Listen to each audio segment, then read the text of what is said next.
اعوذ باللہ من الشیطان الرجیم، بسم اللہ الرحمن الرحیم۔ ہم آغاز کرتے ہیں تلاوت کلام پاک سے، اور میں گزارش کروں گا جناب مبرم علی صاحب سے کہ وہ تشریف لائے اور ہمیں آیات کریمہ سے نوازیں۔ محترم مبرم علی صاحب۔ اعوذ باللہ من الشیطان الرجیم،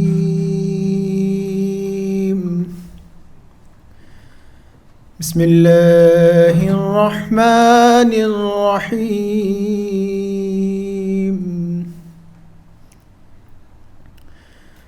یوم نطوی السماء كطي السجل للكتب كما بدأنا أول خلق نعيده وعدا علينا إنا كنا فاعلين۔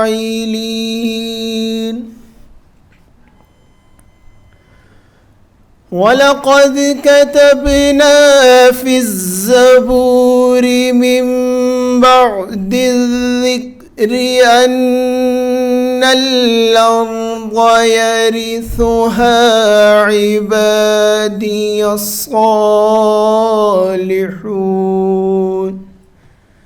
إِنَّ فِي هَذَا لَبَلَاغًا لِقَوْمٍ عابدين وما أرسلناك إلا رحمة للعالمين۔ صدق اللہ العظیم۔ جزاک۔ اور بلا تاخیر میں پروفیسر معین نظامی صاحب سے گزارش کروں گا کہ وہ تشریف لائیں۔ بسم اللہ الرحمن الرحیم اور السلام علیکم۔ آج جس طرح کا موسم ہے، جی تو چاہ رہا تھا کہ باہر ہو کلاس کھلے میں لیکن وہ چونکہ ممکن کوئی نہیں ہے، ہم یہ کوشش کریں گے کہ یہیں اس موسم کا لطف محسوس کرتے ہوئے گفتگو کریں۔ جی، صفحہ 140 پر جو غزل ہے آج ہم اس سے آغاز کریں گے۔ تازہ پھر دانش حاضر نے کیا سحر قدیم، گزر اس عہد میں ممکن نہیں بے چوب کلیم۔ عقل عیار ہے 100 بھیس بنا لیتی ہے، عشق بے چارہ نہ ملا ہے نہ زاہد نہ حکیم۔ عیش منزل ہے غریبان محبت پہ حرام۔ بہت خوبصورت شعر ہے۔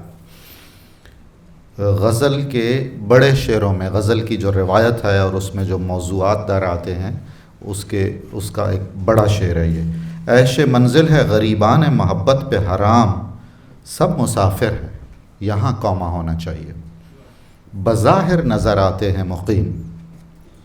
ہے گراں سیر غم راہ لو ذات سے تو، کوہ دریا سے گزر سکتے ہیں مانند نسیم۔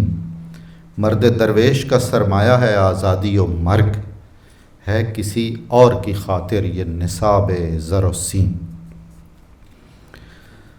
پہلا شعر ایک بہت اچھی تلمیح اپنے اندر لیے ہوئے ہے۔ یہ وہ تلمیح ہے جو ہم پہلے بھی اس پر بات کر چکے ہیں کہ علامہ اقبال کی محبوب ترین تلمیحات میں قصہ موسیٰ علیہ السلام ہے۔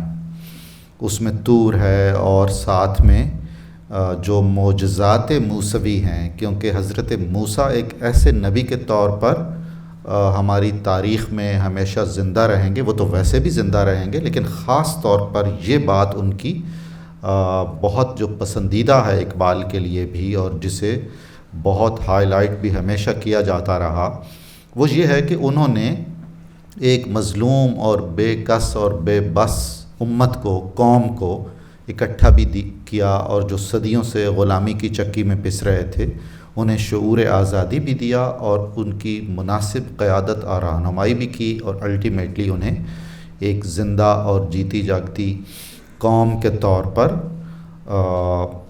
بڑا سربلند مقام عطا کیا انہیں دنیا میں. اور ان کی قوم بھی بڑی عجیب و غریب قوم تھی. عدم تعاون میں اور رہنمائی نہ لینے میں ضرب المثل ہے وہ قوم. آج بھی اگر پورے خطہ عرب میں کوئی بہانے باز ہو اور کام نہ کرنا چاہ رہا ہو، بات نہ ماننا چاہ رہا ہو، تو کہا جاتا ہے کہ آپ بنی اسرائیلی اسلوب اختیار کر رہے ہیں. آپ کے ذہن میں ہوگا قرآن کریم میں وہ واقعہ جب انہیں کہا گیا ایک گائے کے حوالے سے. تو ایک لمبے مکالمے ہوئے اور ہر مکالمے سے اندازہ یہی ہوتا تھا کہ وہ انٹرسٹڈ نہیں ہیں حکم کی بجا آوری میں. اچھا کس طرح کی گائے ہو، اس کا رنگ کون سا ہو، اگلے پاؤں کیسے ہوں اور پچھلے پاؤں کیسے ہوں، اچھا کرتے ہیں دیکھتے ہیں بالکل، اور عام طور پر اس گائے نے کیا کھایا ہوا ہو وغیرہ، ایک لمبی لا طائل گفتگو. ایسے سوالات جو بے مقصد ہوتے ہیں اور ان کے پس منظر میں سوال کرنے والے کا تذبذب ہوتا ہے یا اس کا تساہل ہوتا ہے، ایسے تمام سوالات کو بھی بنی اسرائیلی سوالات کہا جاتا ہے. میں یہ بات خاص طور پر اس لیے کر رہا ہوں کہ اس سے ہمیں اس کارنامے کا احساس ہوگا جو حضرت موسیٰ کے ہاتھوں اللہ تعالیٰ کی مشیت سے اور اللہ کی توفیق سے رونما ہوا. یعنی ایسی قوم جس کے ہاں احساس ضیاء نام کی کوئی چیز نہیں ہے، اور اگر وہ کسی کو اپنا راہبر مان رہی ہے تو پھر اس راہبر کی تجاویز اور ہدایات اور احکام کی بجا آوری میں بھی کوئی خاص دلچسپی نہیں رکھتی ہے، اور عدم تعاون پر ہمیشہ مائل رہتی ہے. اس قوم کو اکٹھا کرنا، اس میں ایک نئی روح پھونکنا اور اس کی ہر طرح کی ان کیفیات کو صبر اور تحمل سے اور قائدانہ بصیرت سے برداشت کرنا، اور پھر بھی انہیں اکٹھے کرنا اور ایک انقلاب برپا کرنا، یہ ہے وہ اصل کارنامہ جو حضرت موسیٰ کا ہے اور جس کی وجہ سے اقبال انہیں بہت زیادہ پسند کرتے ہیں. ایک تو یہ تلمیح جو اقبال کی پسندیدہ تلمیحات میں سے ہے. دوسرا مسئلہ جو اس مطلع میں یعنی غزل کے پہلے شعر میں بیان ہوا ہے، وہ بھی اقبال کا بہت ہی مقبول اور محبوب موضوع ہے. عہد جدید کے جو علوم اور فنون ہیں، فنون سے مراد سائنسی اور ٹیکنالوجی کی جو ترقیات ہیں، اور علوم سے مراد خاص طور پر فلسفہ اور منطق اور وہ استدلالی ذہن، علت اور معلول کا جو سلسلہ اور اس کے نتیجے میں جو ہم نتائج اخذ کرتے ہیں، وہ مراد ہے جو اقبال کے ہاں بہت زیادہ پسندیدہ نہیں رہا. ان کا ہمیشہ یہ خیال رہا ہے، اور جیسا کہ ہم آج کی بہت ساری غزلوں میں یہ خیال ان کا پڑھیں گے، کہ اکثر اوقات ہماری دلیلیں اور ہماری منطق یہ سارا کچھ دھرے کا دھرا رہ جاتا ہے، اور وہ جو باکس ہے جسے ہم بہت کچھ اس باکس سے باہر ہوتا ہے. اور اکثر و بیشتر ہم یوں دیکھتے ہیں کہ اگر ہم کیلکولیٹ کرتے ہیں اور 2 اور جمع 2 تو نتیجہ 4 نکلنا چاہیے، تو کئی ایسے تجربات ہوتے ہیں کہ یا وہ 3 ہوتا ہے یا 5 ہوتا ہے یا کچھ اور ہوتا ہے، 4 نہیں ہوتا بہرحال. تو اس کا مطلب یہ ہے، یعنی ایک تاثر جس کا ازالہ یہاں پر ضروری ہے وہ یہ ہے غلط فہمی کی بنیاد پر کہ اقبال جدید علوم و فنون کو دوست نہیں رکھتے، اسے پسند نہیں کرتے، انہیں پسند نہیں کرتے. ایسا ہرگز نہیں ہے. وہ انہیں پسند کرتے ہیں، اور وہ انہیں صرف وہ اہمیت اور حیثیت دیتے ہیں جو مختلف اوزار کو دی جاتی ہے، ہتھیاروں کو دی جاتی ہے. یعنی ہتھیاروں کو یا اوزاروں کو ہم اپنی زندگی کا واحد نصب العین نہیں بنا لیتے ہیں، اور صرف ان کو حاصل کرنا ہماری منزل آخری نہیں ہوتی ہے. وہ تو ٹولز ہیں. ہمیں مسلح ہونا چاہیے جدید علوم و فنون سے، لیکن ایک برتر مقصد ہونا چاہیے جو کہ ہے، اور اس کا ہمیں احساس اور ادراک ہونا چاہیے، اور ہم ان جدید علوم فنون کی مدد سے اپنی اس منزل تک پہنچنے میں کوئی تساہل نہ برتیں، اور زندگی کے کسی بھی مرحلے پر اپنی اس منزل کو اپنی آنکھوں سے اوچل بھی نہ ہونے دیں. پھر اگلے مرحلے پر انہیں یہ احساس ہے جس کا انہوں نے بار بار ذکر کیا ہے، یہاں بھی وہ اشارہ ہے کہ اس طلسم علوم و فنون میں بلکہ یوں کہنا چاہیے کہ جدید علوم و فنون کے اس طلسم میں اتنی چکا چوند ہے کہ آنکھیں خیرہ ہو جاتی ہیں۔ یہ الگ بات ہے کہ بعض کی خیرہ نہیں بھی ہوتی۔ خیرہ نہ کر سکا مجھے جلوہ دانش فرنگ، سرما ہے میری آنکھ کا خاک مدینہ و نجف۔ تو چنانچہ آپ ان علوم و فنون کو حاصل کریں، لیکن ازراہ کرم آنکھوں میں سرما مدینہ و نجف لگا کے رکھیں، تاکہ وہ ایک زرہ کے طور پر آپ کے شعور اور ضمیر اور آپ کی روح کو محفوظ رکھیں، اس منزل اور اس مقصد کے لیے جو ہم سب کا مقصود ہونا چاہیے۔ دانش حاضر وہی ہے جدید علوم و فنون، سحر قدیم، یعنی اس میں ذہن کو متاثر کر دینے والے وہ تمام کے تمام خصائص موجود ہیں جو دربار فرعون میں فرعون کے جادوگروں نے کیے تھے۔ چشم بندی یعنی آنکھیں بند ہو جاتی ہیں، ہم دیکھ رہے ہوتے ہیں، کچھ چیزیں ہو رہی ہوتی ہیں اور وہ ہمارے لیے بالکل محیر العقول ہوتی ہیں، اور چنانچہ ہم سمجھنے لگتے ہیں کہ ان کی بڑی اہمیت ہے اور شاید سارا کچھ یہی ہے۔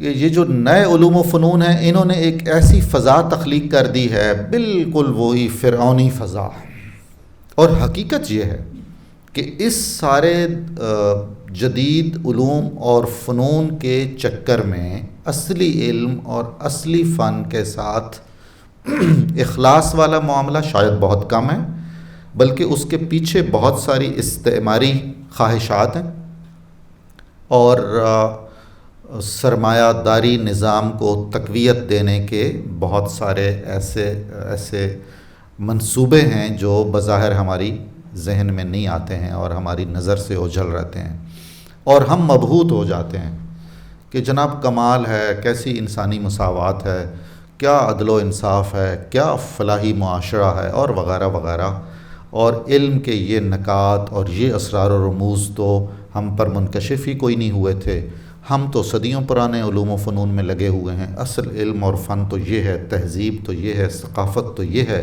اور انسانیت یہ ہے۔ ایک ناپختہ ذہن فوری طور پر اس نوعیت کے نتائج نکالے گا، اور یہی مسئلہ ہے اقبال کا کہ یہ نتائج وہ نہیں چاہتے ہیں کہ آپ نکالیں۔ آپ استفادہ کریں، اسے ایک چیز سمجھیں، اور اس کے پیچھے ایسا وزڈم آپ کو اللہ سے مانگنا چاہیے، اور اپنی کاوش سے، اپنے اخلاص سے اس کو حاصل کرنے بھی کوشش کرنی چاہیے کہ آپ ان کے منفی ارادوں کی تکمیل میں حصہ دار نہ بنیں۔ اپنے دل اور دماغ کو تو ضرور آپ روشن اور منور کریں، اور ان ہتھیاروں سے جتنا ممکن ہو سکتا ہے آپ استفادہ کریں بالکل۔ چوب کلیم، عصائے موسوی، چوب فارسی زبان کا لفظ ہے، اس کا لفظی مطلب تو ہے لکڑی، اور یہ استعمال کیا جاتا ہے لاٹھی کے لیے اور عصا کے لیے۔ اب عصائے موسوی کا اپنا ایک فنکشن ہے۔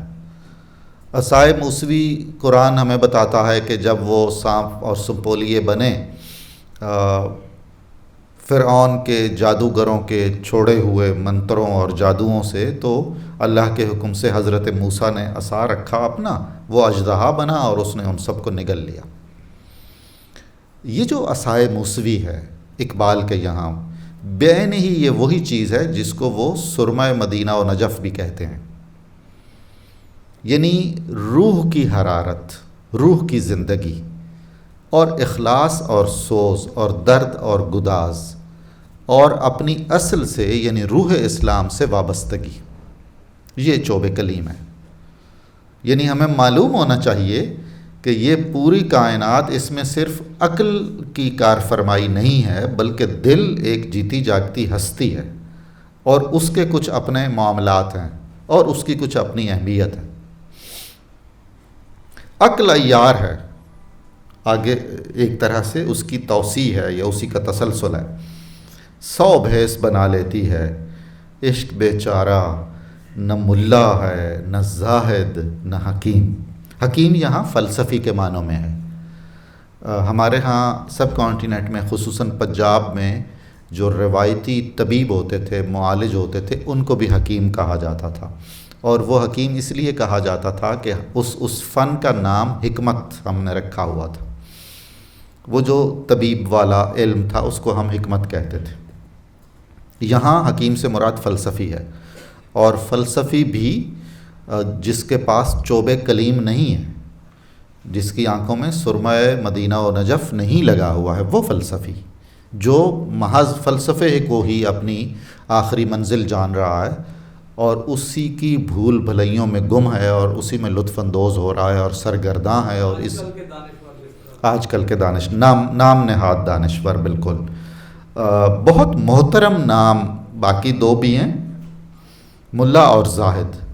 آپ دیکھیے کہ عقل کی عیاری کا ذکر کرنے کے بعد آگے 3 گروہ بطور خاص علامہ نے بیان کیے ہیں. آپ جانتے ہیں کہ زاہد سے مراد شمسی صاحب نہیں ہے اور ملا سے مراد میں نہیں ہوں.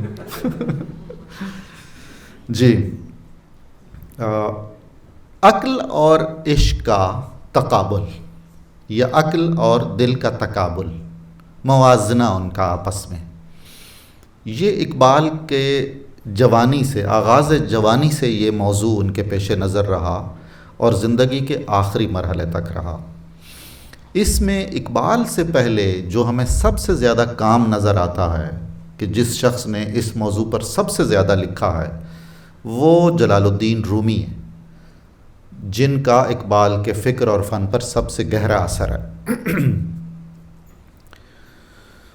چنانچہ عقل کے یا فلسفے کے استعارے کے طور پر جس طرح جلال الدین رومی فخر الدین رازی کو علامت بناتے ہیں، سمبل بنا کر پیش کرتے ہیں، ابو علی سینا کو ایسے فلسفی کے طور پر جس کے پیش نظر محض فلسفہ ہے، وہ روح سے خالی ہے اور اس میں عشق کی کوئی چنگاری نہیں سلگ رہی ہے، اور نتیجتاً اس کو منزل رسیدہ نہیں سمجھتے، یعنی وہ رستے ہی میں ہے.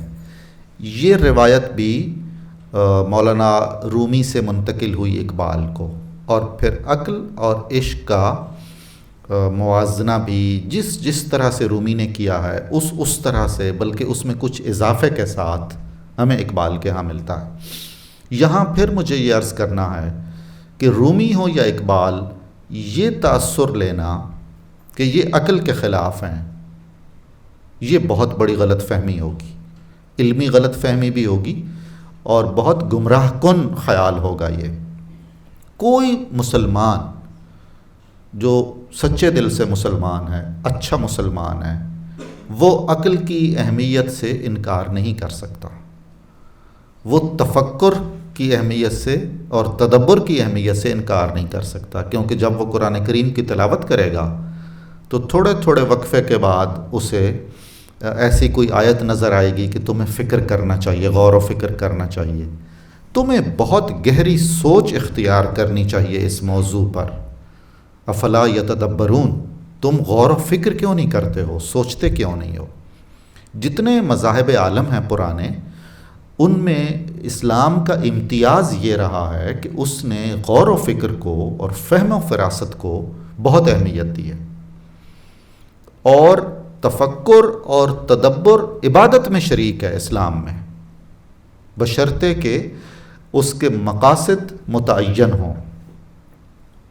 اس تفکر اور تدبر کے مقاصد روبہ قبلہ ہوں تو فکر کرنا، غور و فکر کرنا عبادت ہے. بلکہ ایسی کوئی روایت بھی ملتی ہے، مجھے اس کا ٹیکسٹ چونکہ اس وقت ذہن میں نہیں ہے، میں اس کی ترجمانی کرتا ہوں، کمی بیشی بھی اس میں ہو سکتی ہے، کہ خدا کی تخلیقات کے بارے میں ایک لمحے کا تفکر یعنی غور اور فکر ہزاروں سال کی عبادت سے افضل ہے،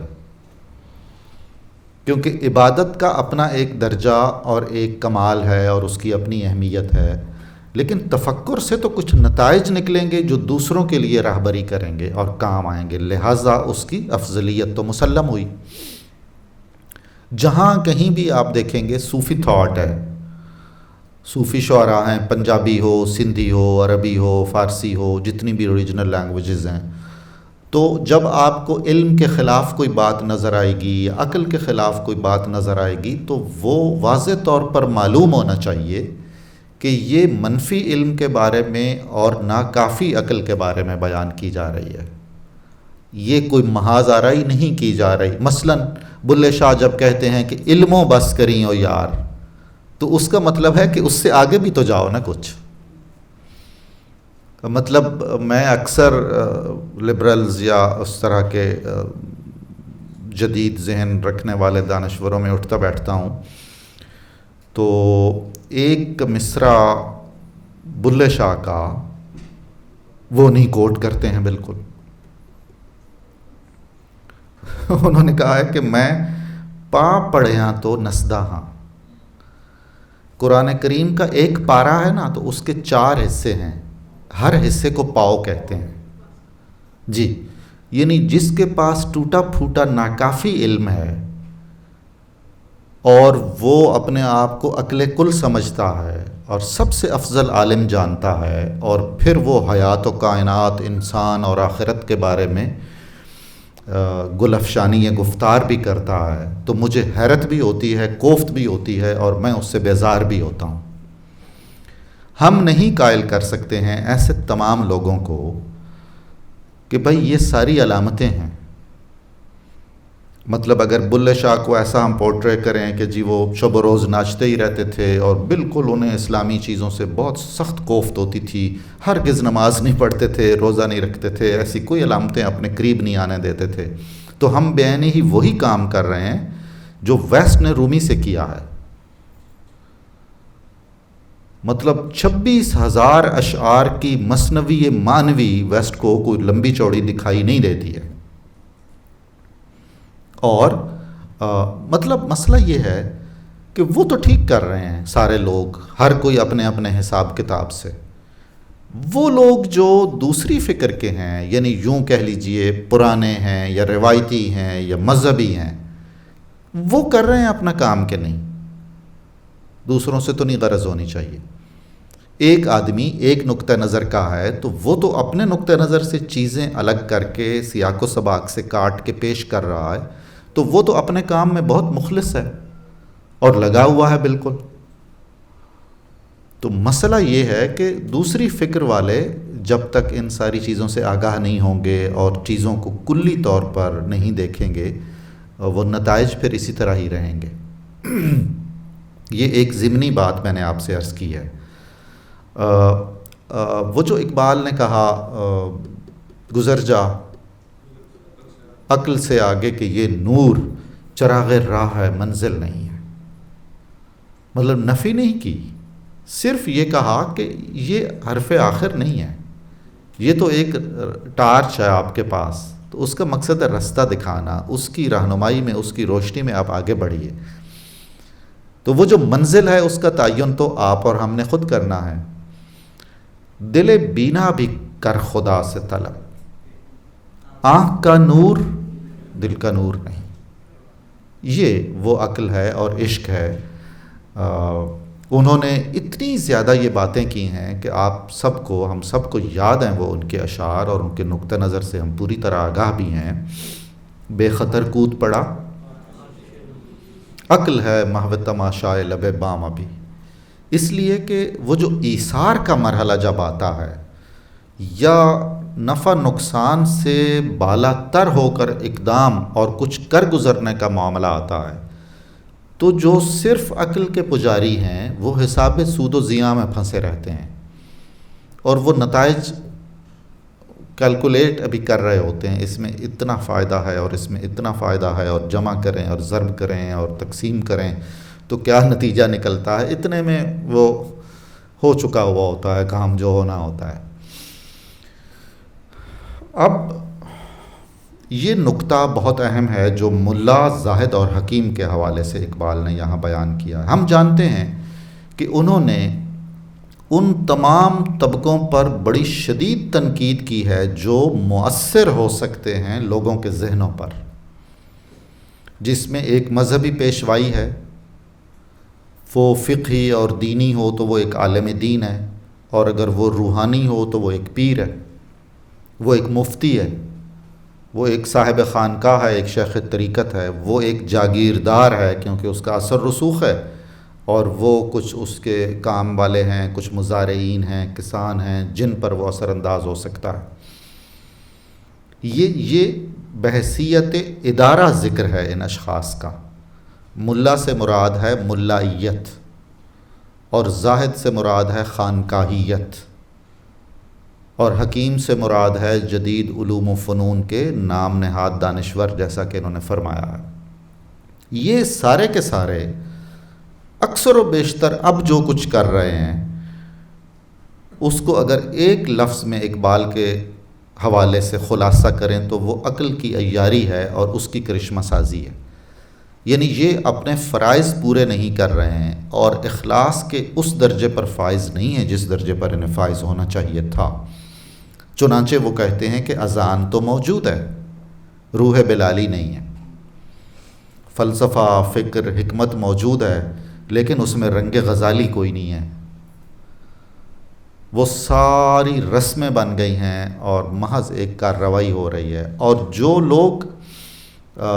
لوگوں کے ذہنوں پر، ان کے دلوں پر اور ان کے جسموں پر حتیٰ کہ اثر رسوخ رکھتے ہیں، وہ اپنے فرائض احسن طریقے سے ادا نہیں کر رہے ہیں۔ اس میں انہوں نے بہت کرٹیسائز کیا ہے اور جگہوں پر اساتذہ جو انسٹرکٹرز ہیں، ٹیچرز ہیں، ان کو بھی، اس لیے کہ ناپختہ ذہن بڑی توانائی کے ساتھ ان کے پاس آتے ہیں جن کو طالب علم کہا جاتا ہے۔ ان کے پاس ہزاروں سوالات ہوتے ہیں اور سب سے زیادہ انہیں ضرورت ہوتی ہے شفقت، توجہ اور محبت کی، بھلے وہ اس کا ذکر بھی نہ کریں اور انہیں احساس بھی نہ ہو۔ یاد رکھیے، کسی کا دل اور دماغ آپ کے سامنے اس وقت تک ہتھیار نہیں ڈالے گا جب تک اس کو یہ یقین نہیں ہو جائے گا کہ آپ اس کے ساتھ مخلص ہیں، ادروائز پھر جسٹ لین دین ہوگا۔ وہ جو اخلاص کا احساس دلانا ہے صدق دل سے، صدق نیت سے، وہ کسی کا بھی اپنی ذات کی غرض سے ہوگا تو ذاتی ہوگا، پھر ایک طرح سے ایکسپلائٹیشن کے امکانات اس میں نکل سکتے ہیں۔ وہ کسی ایسے مقصد کے لیے ہو اخلاص جو مسلم ہو اور اس میں کسی بھی نوعیت کا لاس نہ ہو، یعنی آمیزش نہ ہو، جس کو آپ بے لاس کہتے ہیں، کوئی ملاوٹ نہ ہو، اس میں کوئی کھوٹ نہ ہو۔ اچھا، اب ایک انسٹیٹیوشن ہے ماں باپ کا، یعنی گھر کا، اس میں تربیت کا کیا نظام ہے اور کہاں تک زوال آ چکا ہے؟ اگلے مرحلے پر ہے تعلیمی ادارے، اسکول سے لے کے یونیورسٹیوں تک۔ ان میں آپ دیکھ لیجئے کہ کتنے لوگ متاثر ہوتے ہیں اپنے اساتذہ سے، اور خود اساتذہ میں کیا حالات ہیں متاثر کرنے والے، شخصی طور پر اور علمی طور پر اور اخلاقی طور پر۔ اس کے بعد پھر معاشرے میں جب نکلتے ہیں تو یہ لوگ ہیں۔ علماء کرام سے ہمیں واسطہ پڑے گا، مفتیان اعظام سے، سرکاری افسروں سے، سیاستدانوں سے، جاگیرداروں سے، صوفیاء کرام سے اور دانشوروں سے۔ دانشوروں کو ایکسٹینڈ کر لیجئے تو اس میں میڈیا کے سارے لوگ بھی آ جائیں گے، جی ہاں، پرنٹ میڈیا ہو، جس طرح کا بھی ہو، اور اسی کی ایکسٹینشن میں فنکار آ جائیں گے، مصور بھی، خطاط بھی، فلم ساز بھی، وہ تمام فنون لطیفہ بھی جو انسان کو متاثر کرتے ہیں۔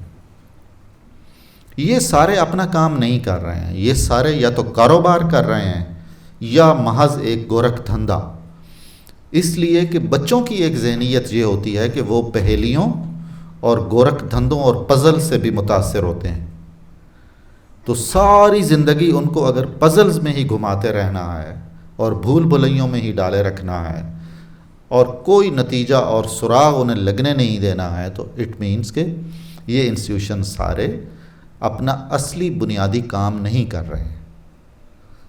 اور یہ اس شعر ہی میں نہیں، اس کتاب ہی میں نہیں، علامہ اقبال کی ساری کتابوں میں اس موضوع پر آپ کو بہت اچھے اچھے اشعار ملے ہیں، اور انہوں نے تسلسل سے اس کو بیان کیا ہے اور رنج کا اظہار کیا ہے۔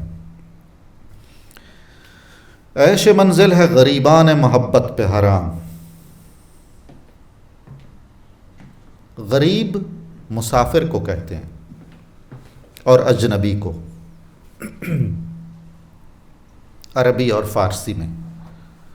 اردو میں اس کے معانی میں کچھ اضافہ ہوا، یعنی جو پور ہو اسے بھی غریب کہا جاتا ہے۔ یاد رکھیے یہ معنی عربی میں اور فارسی میں نہیں ہے، پوری دنیا میں یہ اصول ہے اور اس کی ہزاروں مثالیں ہیں کہ جیسے ایک شخص کسی اور ملک میں چلا جاتا ہے تو وہ کچھ اخذ کرتا ہے اور کچھ اثر ڈالتا ہے، بعین ہی لفظوں کا بھی یہی فنکشن ہے۔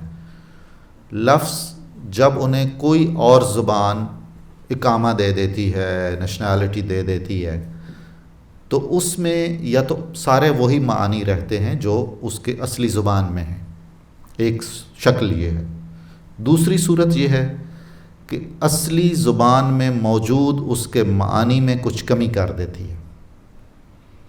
تیسری صورت یہ ہے کہ اصلی زبان میں موجود اس کے معانی میں کچھ اضافہ کر دیتی ہے، اور اگلی صورت یہ ہے کہ دونوں کام کرتی ہے، کچھ کاٹ دیتی ہے کچھ ایڈ کر دیتی ہے۔ تو غریب ایک ایسا لفظ ہے جو بنیادی طور پر عربی کا ہے، فارسی نے اون کیا، فارسی نے اس کو نہ اس میں کچھ اضافہ کیا نہ کچھ کمی کی۔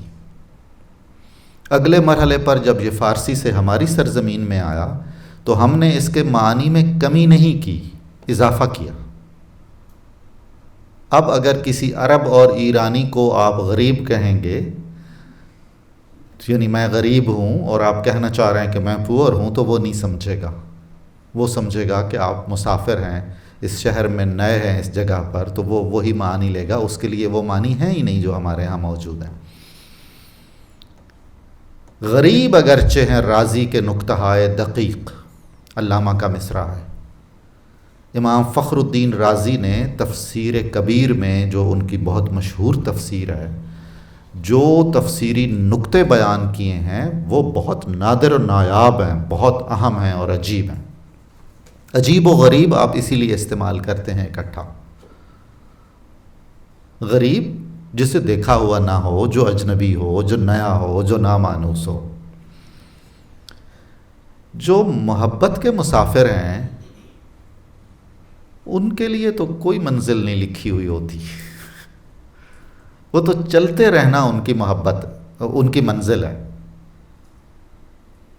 اب دیکھیے شاید ہم اس حدیث کو سمجھ سکیں، کیونکہ محبت اور عشق کے لفظوں کو بھی ہم نے اتنا پامال کر دیا ہے، اتنا بے معنی بنا دیا ہے کہ بہت سارے لوگوں کے ذہن میں اس لفظ کی معنویت کا وہ سارا جاہ و جلال اور پورا پس منظر ہی کوئی نہیں ہے۔ بہت یہ وہ ہے افسوسناک صورتحال ہے، المناک ہے۔ رسول اللہ صلی اللہ علیہ وسلم کی ایک حدیث ہے۔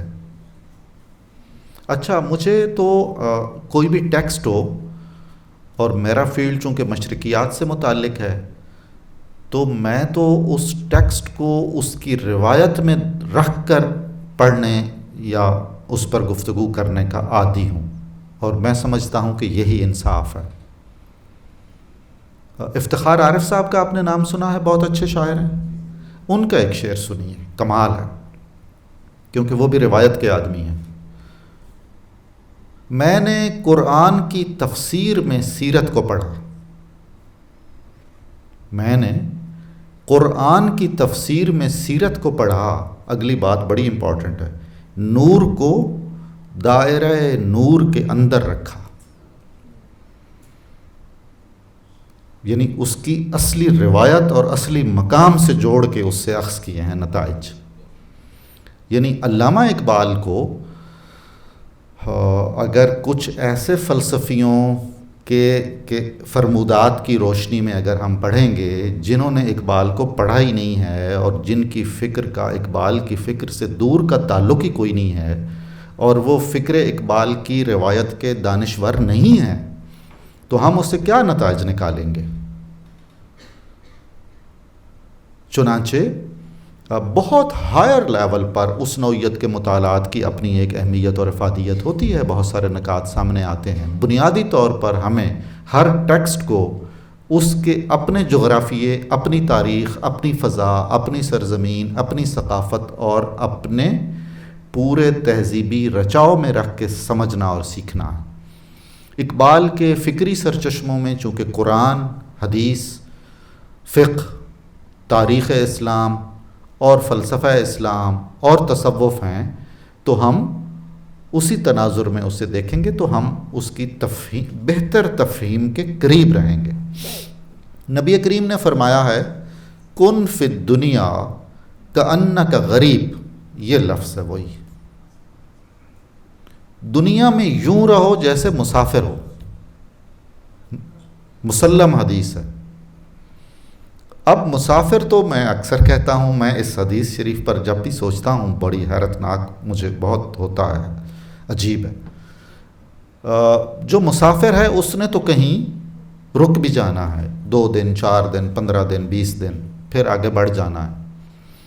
حدیث کے اگلے الفاظ یہ ہیں او عابر سبیل، بلکہ ایسے بن کے رہو کہ تم رستے پہ چلے جا رہے ہو۔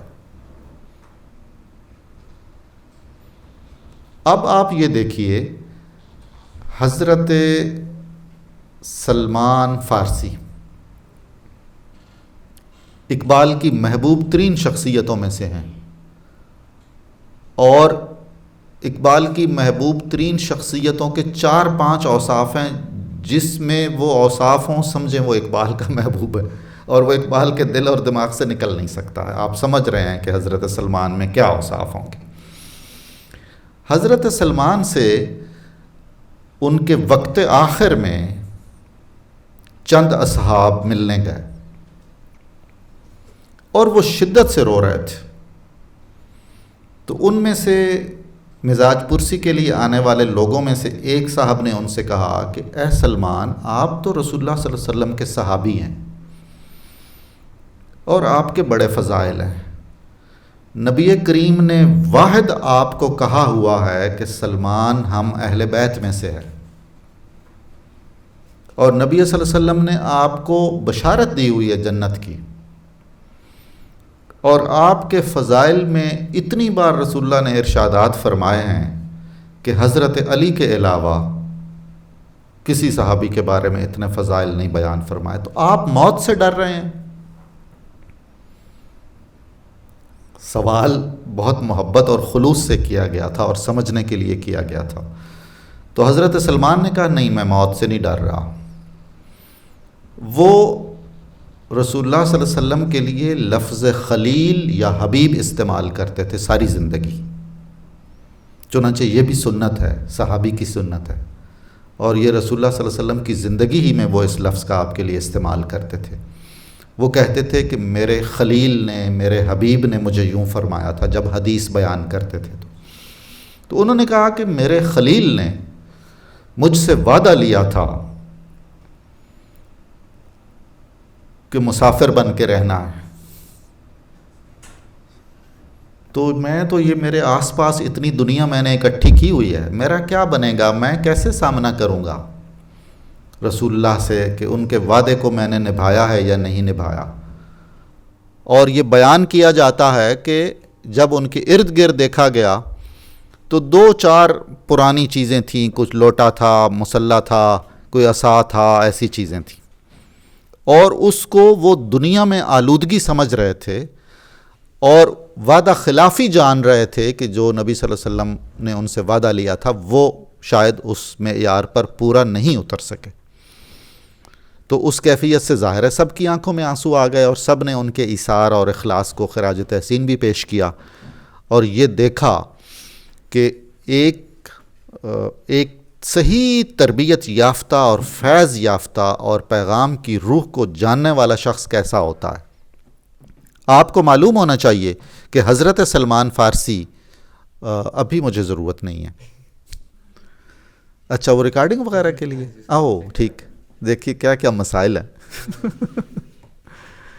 حضرت سلمان فارسی مدائن جو ایران ہے، ایران فتح ہو گیا تھا حضرت عمر فاروق کے زمانے میں، اور عرب علاقوں کے بعد سب سے بڑا صوبہ تھا اور سب سے زرخیز صوبہ تھا اور سب سے حساس صوبہ تھا، اس کی گورنری تھی حضرت سلمان فارسی کے پاس، اور اس گورنری کی بھی حالت میں ان کا کوئی گھر نہیں تھا، آفس بھی وہ یوں استعمال نہیں کرتے تھے. ان کا کہنا تھا کہ میں جس گلی محلے میں جا رہا ہوں صورتحال کا جائزہ لینے کے لیے وہی میرا آفس ہے. تو چنانچہ یہ ہے عیش منزل ہے غریبان محبت پہ حرام. اور یہ منزل وہ بھی ہے جو نام نہاد منزل ہے، یعنی اصلی منزل سے ہٹ کر کوئی ٹھکانہ ہے. آپ رستے سے گزر رہے ہیں تو وہاں کچھ آپ کو اٹریکشنز دکھائی دے رہی ہیں، آپ وہاں کچھ رک گئے ہیں، آپ وہاں سے آپ نے کچھ دل لگا لیا ہے، کچھ اور مصروفیات ہو گئی ہیں، تو یہ بھی اسی منزل میں شمار ہوگا، جو کہ بالکل پسندیدہ کوئی نہیں ہے. آپ اگلا مصرع پڑھ سکتے ہیں. عیش منزل ہے غریبان محبت پہ نظر آتے ہیں مقیم. یہ ہماری زندگی ہے، اور وہ سب سے بڑی حقیقت ہے جس کا ہمیں عام طور پر ادراک نہیں ہوتا ہے، یا ہم اس کو دیکھتے ہیں، سمجھتے ہیں اور سنتے ہیں، لیکن اپنے دل میں اترنے نہیں دیتے ہیں، اور نتیجتاً ہماری زندگیوں میں کچھ انقلابی رویے، بہتر انقلابی رویے سامنے نہیں آتے ہیں. فانی ہیں ہم، سارے کے سارے حالت سفر میں ہیں، ہم سارے کے سارے ہر وقت حالت گردش میں ہیں، اور ظاہراً ہم قیام پذیر ہیں، کھڑے ہیں، بیٹھے ہیں، سوئے ہوئے ہیں، ہمارا ایک گھر ہے، ہمارا ایک ملک ہے، ہمارا ایک محلہ ہے، اور وغیرہ وغیرہ. ہمارے گھر ہمارے جذباتی گھر ہیں، کسی نظریے سے وابستگی، کسی شخص کی محبت، کچھ ذمہ داریوں کا احساس، وہ ہمارے ذہنی، جذباتی، نفسیاتی اور احساساتی گھر ہیں جہاں ہم رہتے ہیں. اور کچھ گھر وہ ہیں جو زمین پر ہیں. یہ ساری وابستگیاں ہیں. اب مسئلہ کیا ہے کہ جو حدیث میں نے آپ کو بیان کی اور جو صوفی تھاٹ کی بنیادی ارکان میں ہے یہ چیز، اور اقبال بھی اس کو بہت اپریشیٹ کرتے ہیں اور بار بار بیان کرتے ہیں، تو مطلب ہم دنیا سے روک دیا گیا ہے؟ ہمیں بالکل نہیں روک دیا گیا. اور جب رسول اللہ کی دوسری حدیثیں کچھ سامنے آتی ہیں تو ہمیں احساس ہوتا ہے کہ کیا یہ کنٹرڈکشن ہے. ایک صحابی آئے تو ان کے کپڑے ذرا کچھ میلے اور ذرا پرانے تھے، تو نبی صلی اللہ علیہ وسلم نے فرمایا کہ خوبصورت کپڑے سلواؤ اور پہنو، اللہ تعالیٰ نے آپ کو فراخی رزق عطا فرمائی ہے، تو اگر اس کا اظہار ہوگا مناسب طریقے سے تو وہ بھی ایک طرح سے شکر ہے. ایسا ہرگز نہیں ہے. دنیا مقصود نہیں ہے ہمارا، وہ بھی ایک ٹول ہے علم کی طرح باعزت زندگی گزارنے کے لیے، اپنے اہل خانہ کی، اپنے قریبی لوگوں کی ضروریات پوری کرنے کے لیے، ہمارا خاندان اور ہمارا معاشرہ ہم سے جو ایکسپیکٹیشنز رکھتا ہے ان کو پورا کرنے کے لیے، ایک باوقار زندگی گزارنے کے لیے. اگر اسے ہم دل میں بسا لیں گے اور اسے اپنا قبلہ و کعبہ بنا لیں گے تو گڑبڑ ساری کی ساری یہی ہوگی. جلال الدین رومی، اقبال کے مرشد معنوی، یہ خیال بھی انہوں نے کثرت سے بیان کیا ہے اور اقبال پر اس کے بھی اثرات ہیں. ان کا ایک شعر سنیے. آب اندر زیر کشتی پشتی است. پانی اگر کشتی کے نیچے ہو تو اس کی طاقت ہے، اور پانی وہی پانی اگر کشتی کے اندر ہو تو اس کی ہلاکت ہے. دنیا وہ پانی ہے، ہم اور ہمارا دل اور ہماری روح وہ کشتی ہے، جس کی تمثیل سے رومی نے یہ بات پیدا کرنے کی کوشش کی ہے، سمجھانے کی کوشش کی ہے. ہمیں دنیا میں رہنا ہے اور دنیا کو حاصل کرنا ہے اور دنیا سے استفادہ کرنا ہے، اسے کام میں لانا ہے، جیسے کشتی کے لیے پانی. اندر نہیں لانا اسے، اندر لانے سے ساری خرابی ہونی ہے. تو اس وقت بھی پوری دنیا کو تو چھوڑ دیجئے، پاکستان کو آپ لے لیجئے جو اسلامی ملک بھی ہے اور جس میں مطلب ظاہر ہے ہم بہت زیادہ مسلمان ہیں، تو آپ کو اندازہ ہوگا کہ اس پانی کو کشتی کے اندر لے آنے سے مسائل نے جنم لیا ہے، اور یہ مسائل معلوم نہیں کب ختم ہوں گے اور کسی بہتر شکل میں کسی نتیجے پہ پہنچیں گے۔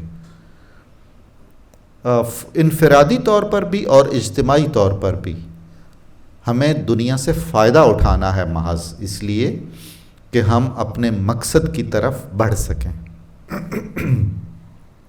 سب مسافر بظاہر نظر آتے ہیں مقیم، ہے گراں سیر غم راحلہ او ذات سے تو، کوہ دریا سے گزر سکتے ہیں مانند نسیم۔ جب وقت نماز آئے گا تو مجھے کوئی بتا دیجیے گا ذرائع کرم، میرے رہنما کہاں ہیں؟ 10 منٹس۔ جی، گراں سیر، بہت بوجھل انداز میں سفر کرنے والا، جس کو سفر کرنے میں یا چلنے میں دشواری ہو، گراں سیر اسے سبک سیر اس کا الٹ ہے۔ سبک سیر ہے تیز گام یا سبک سام، جو تیزی سے سفر کر سکتا ہو۔ اب آپ یہ دیکھیے کہ ہیوی ٹریفک کی حد رفتار اور ہوتی ہے اور لائٹ ٹریفک کی اور ہوتی ہے۔ جتنا بوجھ زیادہ ہوگا، جتنی وزنی چیزیں زیادہ ہوں گی، ہماری رفتار اتنی کم ہوگی۔ ان کا کہنا ہے کہ آپ نے سامان سفر، راحلہ اور زاد کا ایک ہی مطلب ہے، سواری اور دیگر سامان سفر، اتنا اکٹھا کر لیا ہے کہ آپ کو چلنا بھی دشوار ہو گیا۔ آپ کا سفر بہت دھیمی رفتار سے جاری ہے، اس لیے کہ آپ نے اکٹھا بہت کر لیا مال۔ وہ کیا ہے، بڑا ایک عام سا مصرع ہے لیکن بڑا اچھا مصرع ہے، سامان 100 برس کا ہے، پل کی خبر نہیں۔ یہ گراں سیری بھی آج کل آپ کو الیکشن سے پہلے دکھائی دے رہی ہوگی، 5 سال پھر یہ سکون رہے گا، معاملہ سارا رہے گا اسی طرح ہی، بلکہ اس سے بھی بدتر ہوگا، لیکن طوفان صرف اسی وقت مچے گا جب پھر اگلے الیکشن ہوں گے۔ ورنہ گزرنا ہو تو پہاڑوں سے، دریاؤں سے، سمندروں سے یوں گزرا جا سکتا ہے، اسی تیزی کے ساتھ اور اسی تسلسل اور روانی کے ساتھ جیسے باد نسیم گزرتی ہے۔ میر صاحب کا ایک شعر سنیے، بہت خوبصورت شعر ہے۔ رنگے گل و بوئے گل ہوتے ہیں ہوا دونوں، کیا قافلہ جاتا ہے تو بھی جو چلا چاہے۔ پھول کا رنگ سفر کرتا ہے، اڑ جاتا ہے، خوشبو سفر کرتی ہے، پھیل جاتی ہے، یہ ایک قافلہ ہے، اور کیسا خوبصورت قافلہ ہے، مہکا ہوا، رنگوں سے بھرا ہوا۔ اس طرح ہو جا تو بھی، اور اس طرح شامل کارواں ہو اور اپنا سفر جاری رکھ۔ یہ جو غم راحلہ و زاد ہے، یہ ہماری خواہشات ہیں جو بہت غیر فطری ہیں، بہت اضافی ہیں، بہت غیر ضروری ہیں، اور کچھ وہ توقعات ہیں اور وہ امیدیں ہیں اور وہ آرزوئیں ہیں جو غیر حقیقت پسندانہ ہیں اور غیر منطقی ہیں، اور ہم ان کی چھانٹی نہیں کرتے ہیں اور ان کی کلاسیفیکیشن نہیں کرتے ہیں۔ آپ کو جب غیر ملکی سفر کرنا پڑتا ہے ہوائی جہاز پر، تو آپ کو اچھی طرح سے معلوم ہوتا ہے کہ اتنے kg الاؤڈ ہے، تو آپ چھانٹی کر لیتے ہیں۔ پھر ایک کشن ہوتا ہے کہ جی ہینڈ کیری میں کچھ اتنا ہو جائے گا، اور اگر آپ کے پاس پیسے ویسے ہوں تو آپ کو معلوم ہے کہ پر kg اتنا وہ چارج کریں گے، چنانچہ آپ وہ بھی مینج کر لیتے ہیں۔ تو اگر ہم ساری زندگی میں یوں ایک عادت سی بنا لیں اپنے دل اور دماغ کے بوجھ کو بھی اس طرح سارٹ آؤٹ کرنے میں، تو اس سے بہت زیادہ سہولت ہو سکتی ہے۔ بہت عملی ہونا چاہیے اور بہت حقیقت پسندانہ ہونا چاہیے۔ اس میں کچھ ایسی کمٹمنٹس ہیں جو ہم کر ہی نہیں سکتے ہیں مگر ہم کمٹمنٹ کر لیتے ہیں۔ میں آپ کی فرمائش پر کہوں کہ میں آپ کو ٹینک چلا کر یہ کر دوں گا تو نہیں ہے، ممکن ہی کوئی نہیں ہے۔ آپ مجھے کہیں کہ کسی دن آپ آئیں، میں اڑا کر آپ کو مری لے جاتا ہوں، تو وہ ہمیں معلوم ہے کہ بچوں جیسی بات ہے، اس کا کوئی امکان نہیں ہے۔ تو ایسی ہی بے شمار بچوں جیسی باتیں جن کا کوئی امکان نہیں ہے، ہم نے صدقے دل سے انہیں دل اور دماغ میں جگہ دی ہوئی ہے اور ان کے حصول کے لیے کوشاں رہتے ہیں۔ تو چنانچہ ہمیں وقت نکال کے اپنے دل کے گودام کو اور اپنے ذہن کے انبار خانے کا ایک جائزہ لینا چاہیے۔ ہماری ایک اور بھی سائیکی ہے، خصوصاً اس خطے کے لوگوں کی، ہر بیکار اور غیر ضروری چیز ہم سنبھال کے رکھتے ہیں کہ کبھی کام آئے گی۔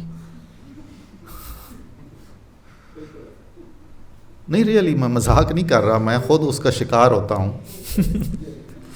میں خود بھی بعض اوقات ایسا کرتا ہوں، بعض اوقات نہیں، اکثر اوقات۔ تو وہ کبھی بھی وہ نہیں آتا موقع کہ اس چیز کا استعمال ہو۔ کمال آفرین ہے یہ تو، آپ کو یہ میرے 3-4 گھنٹے پہلے کی کوئی خبر لیک ہوئی ہے۔ بالکل ایسا وہ نہیں ملے گی کبھی، وقت پر اس طرح کی کوئی چیز آپ کے کام نہیں آئے گی۔ اور میرا تو مسئلہ کتابوں کے حوالے سے ہے زیادہ، تو چنانچہ پھر میں یہ کرتا ہوں، اب تھوڑا سا سمجھدار ہو گیا ہوں، کہ جو کتاب ضروری ہوتی ہے وہ 4-5 لائبریریوں میں جا کے کہیں نہ کہیں سے مل جاتی ہے، گھر میں رکھی ہوئی تو نہیں ملے گی، کیونکہ الماریاں اگر کھولوں گا تو وہ ساری باہر آ جائیں گی، اور ظاہر ہے وہ اس میں پلندے ہیں اور فلاں ہے اور چنا ہے، تو یہ مسائل ہیں۔ یقین جانیے کہ ہم میں سے بیشتر دل اور دماغ بھی اسی کیفیت کا شکار ہیں۔ ہم سب کے گھروں میں سٹور بھی ہے۔ ہمارے ایک بڑے مزے کے دوست ہیں، انہوں نے ایک دفعہ کہا کہ ہمارے سٹور میں نا ہمارا گھر بھی ہے۔ اچھا، میں نے بڑا تعجب کیا کہ یہ تو مزاحیہ طبیعت ہے ان کی، تو انہوں نے کہا کوئی مسئلہ نہیں ہے، آپ ہماری امی سے نہیں نا ملے ہوئے، تو آپ کسی دن گھر آئیے گا۔ میں ان کے گھر گیا، جاتے ہی مجھے احساس ہوا کہ یہ سب سے سچے انسان ہیں۔ یعنی جن انسانوں کے لیے وہ گھر بنا ہے، سب سے زیادہ ان کے لیے سپیس کم ہے، اور ان کے کمفرٹ کا سب سے کم خیال رکھا گیا ہے، باقی ساری چیزیں ہیں۔ تو ہمارے دل اور دماغ پر ہمیں اس نقطہ نظر سے نظر ثانی کرنی چاہیے اور کرتے رہنا چاہیے کچھ عرصے میں۔ وہ جو ہے کیا کھویا کیا پایا، اب ویسٹ میں ایک ٹریڈیشن ہے، وہ میرے خیال ہے ہر نئے سال کے آغاز میں وش لسٹ ہوتی ہے اور ریزولوشن اور فلاں، تو وہ بھی ایک مفید کاوش ہے، اور یہ ہمیں بہرحال یہ ایک سائنس ہے، ایک فن ہے جو ہمیں سیکھ لینا چاہیے، ارینجمنٹ کا، ترتیب کا، درست اور مفید چیزوں کو پہلے رکھنے کا، ذرا بعد میں۔ آپ کو یہ تجربہ بھی ہوگا، پتہ نہیں اگر ہوا تو بتائیے گا، نہ ہوا تو ابھی بتا دیجئے گا، کہ آپ کی ڈیڈ لائن ہے آج، فرض کریں ایک اسائنمنٹ ہے جو آپ نے رات مثال کے طور پر 9 بجے جمع کروانی ہے، میں اپنے حوالے سے بات کر رہا ہوں، اور میں نے اس کو شروع کیا ہے، اور اچانک مجھے خیال آئے گا کہ روئے زمین کا سب سے اہم کام تو میں 6 مہینے سے لٹکا رہا ہوں، جس کی کوئی ڈیڈ لائن بھی نہیں ہے۔ افسوس ہے مجھ پر، مجھے وہ کام کرنا چاہیے۔ یہ اس ڈیڈ لائن اور اس اسائنمنٹ سے فرار کی ایک کاوش اور کوشش ہے جو ہم سب کی نفسیات کا حصہ ہے۔ وہی کرنا چاہیے جو رات 9 بجے آپ نے سبمٹ کروانا ہے۔ ایسے میں جیسے آپ نماز کبھی بڑے ذوق سے نماز کی نیت کریں نا، تو سارے لین دین یاد آ جاتے ہیں، ساری بھولی ہوئی باتیں یاد آ جاتی ہیں۔ تو عام طور پر جب ڈیڈ لائنز ہوتی ہیں تو اس نوعیت کے سارے منصوبے، اچھے منصوبے جو بہت اہم ہوتے ہیں، یکے بعد دیگرے یاد آنا شروع ہوتے ہیں اور یہ امپریشن دیتے ہیں کہ بس آج ہی کا دن ہے، ہمیں آپ شروع کر لیجئے اور ورنہ ہم ہاتھ سے نکل وغیرہ وغیرہ. یہ بھی ایک قسم ہے اس کی. جی آخری شعر پڑھ لوں. مرد درویش کا سرمایہ ہے آزادی و مرگ سربلندی. جو مرد درویش جب اقبال کہتے ہیں تو وہ مرد کلندر بھی ہے، وہ انسان کامل بھی ہے، وہ مرد مومن بھی ہے. وہ ساری پازیٹیو صفات جو اقبال کی پسندیدہ صفات ہیں جس شخص میں ہوں، جو آزاد ہو اور آزادی پسند ہو، جس سے غلامی سے بہت الجھن ہو اور وہ صحیح معنوں میں ایک اچھا انسان ہو. ہے کسی اور کی خاطر یہ نصاب زر و سیم. سونا چاندی جمع کرنا کچھ اور لوگوں کا مشغلہ ہو تو ہو سکتا ہے، اس کا نہیں ہو سکتا. یہ تو صرف بندہ آزادی ہے اور بندہ مرگ ہے. یعنی مرگ کا مطلب یہ نہیں کہ خوف مرگ میں مبتلا ہے، بلکہ اس کا مطلب ہے کہ خوف مرگ سے بالا تر ہے. اب ایک بہت اچھا شعر مرگ کے حوالے سے سن لیجئے اسی کے ذیل میں، اور پھر ہم وقفہ کرتے ہیں 10 منٹ کا. احسان دانش ایک شاعر تھے، انہوں نے بہت عجیب ایک شعر کہا ہے، اور اس میں جو بات انہوں نے کی ہے وہ میں نے اس سے پہلے سنی نہیں ہے. دانش میں خوف مرگ سے مطلق ہوں بے نیاز، میں جانتا ہوں موت ہے سنت حضور کی. سنت سے محبت ہے مجھے، اور یہ بھی چونکہ سنت نبوی ہے اس لیے مجھے اس سے خوف کوئی نہیں ہے. دانش میں خوف مرگ سے مطلق ہوں بے نیاز، میں جانتا ہوں موت ہے سنت حضور کی. بہت خوبصورت. جی ہاں بہت شکریہ. 10 منٹ کے بعد ملاقات ہوتی ہے. ایک تو کچھ اشعار کہہ رہے تھے کہ پچھلی دفعہ کچھ بات ہوئی تھی کہ 1-2 شعر رہ گئے ہیں، ان پر ہم بات کر لیں گے. میرا تو خیال ہے کہ ہم اسے آخر میں ہمارے پاس وقت ہوا تو کر لیں گے، یہ پھر سارا رہ جائے گا. ابھی کون سے صفحے پر جانا ہے؟ 151. جی.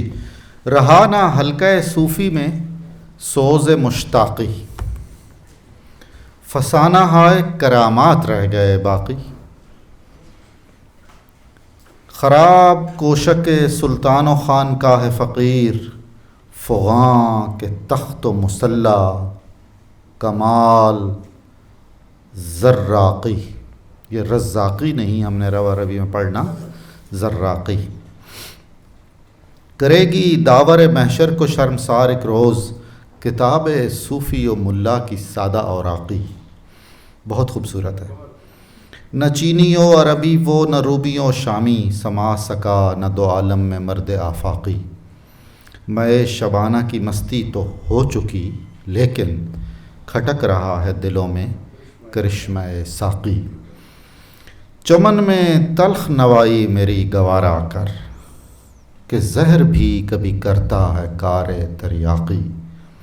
عزیز تر ہے متاع امیر و سلطان سے، وہ شعر جس میں ہو بجلی کا سوز و براقی. جی. صوفیاء کے بارے میں علامہ اقبال کا بہت متوازن، معتدل اور درست نقطہ نظر رہا ہے تصوف اور صوفیاء سے متعلق. جو صحیح اسلامی نظام روحانیت جسے ہم کہیں گے، جس کا نام تصوف ہے، اقبال اس کے قائل بھی ہیں اور مداح بھی ہیں. اور ہمیں جاننا چاہیے کہ وہ خود سلسلہ قادری میں مرید بھی تھے. انہوں نے بیعت کی ہوئی تھی باقاعدہ، انہوں نے خود لکھا ہے، اپنے خط میں موجود ہے. اور ان کے والد شیخ نور محمد، جن کا اقبال پر بہت زیادہ اثر تھا، وہ بھی قادری سلسلے میں مرید تھے. چنانچہ ہم دیکھتے ہیں کہ اقبال کے کلام میں بھی اور ان کی دیگر تصانیف میں بھی بہت سارے صوفیاء کا ذکر ہے. بلکہ ایک کتاب بھی پبلش ہوئی ہے، اقبال اکیڈمی نے شائع کی ہے، اس کا نام ہے اقبال کے محبوب صوفیاء، جہاں کہیں بھی اقبال نے کچھ صوفی سینٹس کا محبت سے ذکر کیا ہے یا کوئی وجہ بھی بیان کی ہے. جی چائے بھی کر دے دیں تو ٹھیک ہے, ہماری طرف سے کوئی انکار نہیں.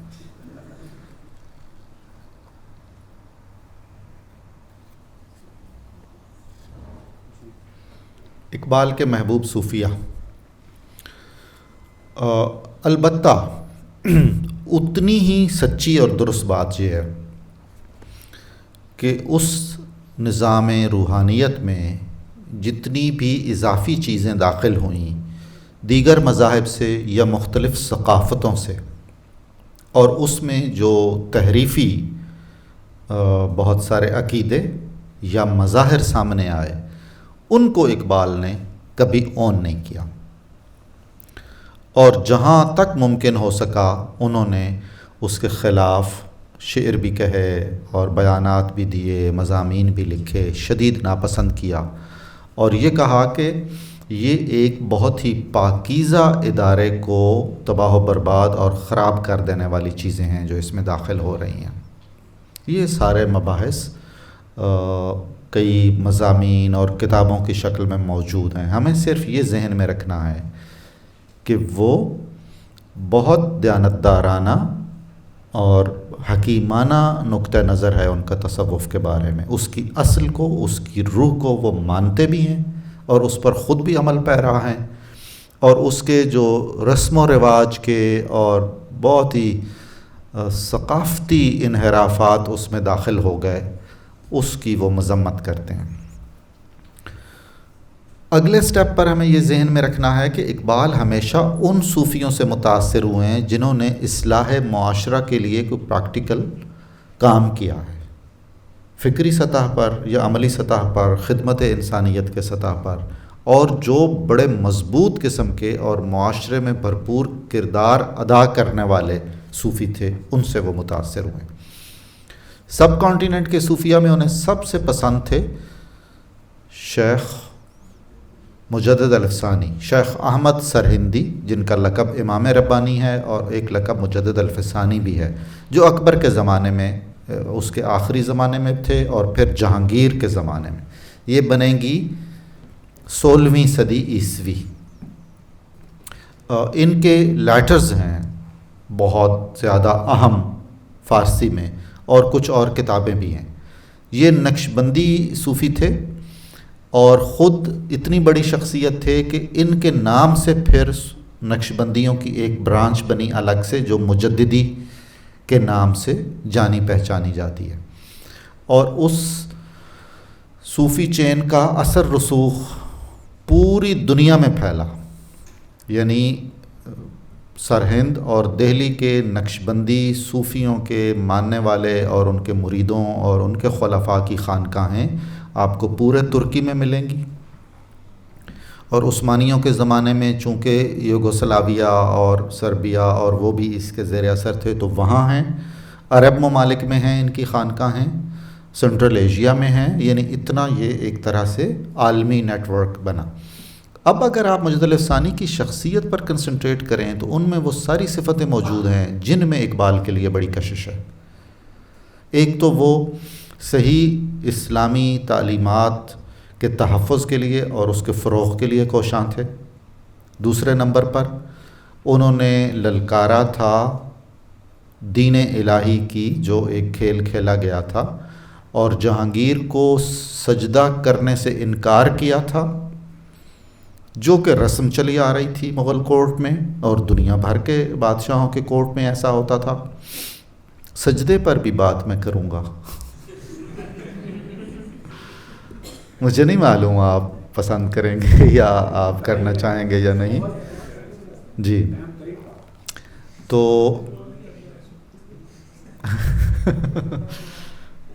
اچھا, اس کا فائدہ یہ ہوا کہ پتہ نہیں میں کیا کہہ رہا تھا.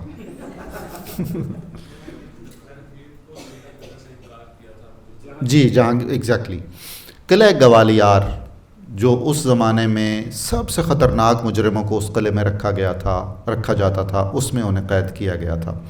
تو یہ جو چیلنجنگ کیریکٹر مجدد صاحب کا نظر آتا ہے, یہ اقبال کے لیے بہت پسندیدہ تھا.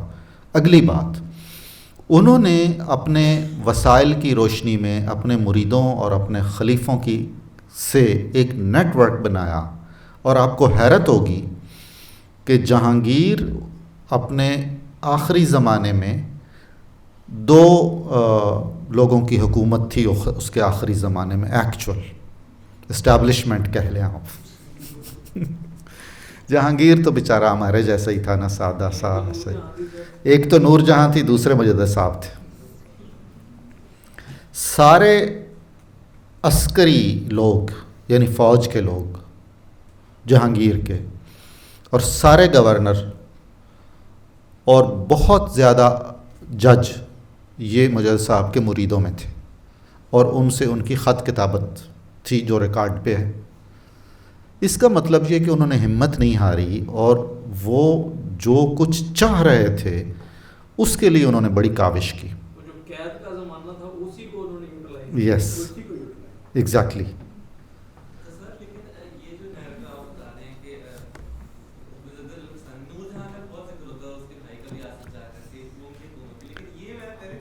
نہیں، وہ یہ کہ نور جہاں کی حکومت تو یوں تھی نا کہ بس اگر جہانگیر شہنشاہ کے دل پر حکومت ہے تو پوری کائنات پر حکومت ہے۔ دوسرا مسئلہ یہ تھا کہ وہ ایک گروہ تھا جس کو ہم یوں کہیں گے کہ وہاں بھی پاکٹس تھے نا، پوری مغل ہسٹری میں ہمیں ایک سینٹرل ایشین گروپ ہے، ایک ایرانین گروپ ہے، ایرانین گروپ اہل تشیع میں سے بھی ہے، اور یہ ایڈ کر لیں اس میں، اور ایک لوکل گروپ ہے جس کو لیڈ کرتے ہیں وہ راجپوت راجے مہاراجے جن سے مغلوں نے شادیاں یعنی ان کی بیٹیوں یا بہنوں کو حرم بنا لیا تھا۔ یہ بڑے 3 گروپ تھے، وہ کبھی ایک دوسرے کی لیگ پولنگ بھی ہو رہی ہے، اور سارا کچھ جو آپ سمجھتے ہیں وہ ہو رہا تھا۔ مجدد صاحب کے حلقہ اثر میں وہ تھے جو لوکل تھے اور جو ماوراء النہری تھے، یعنی 75%۔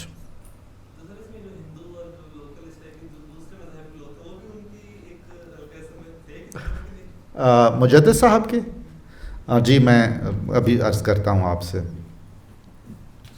مجدد صاحب عین انہی بنیادوں پر سب کانٹیننٹ کے بہت سارے لوگوں کو ناپسند ہیں جن بنیادوں پر وہ اقبال کو پسند ہیں۔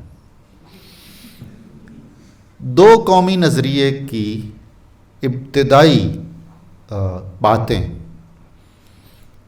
ان کے لیٹرز میں ہیں، بالکل 2 ٹوک۔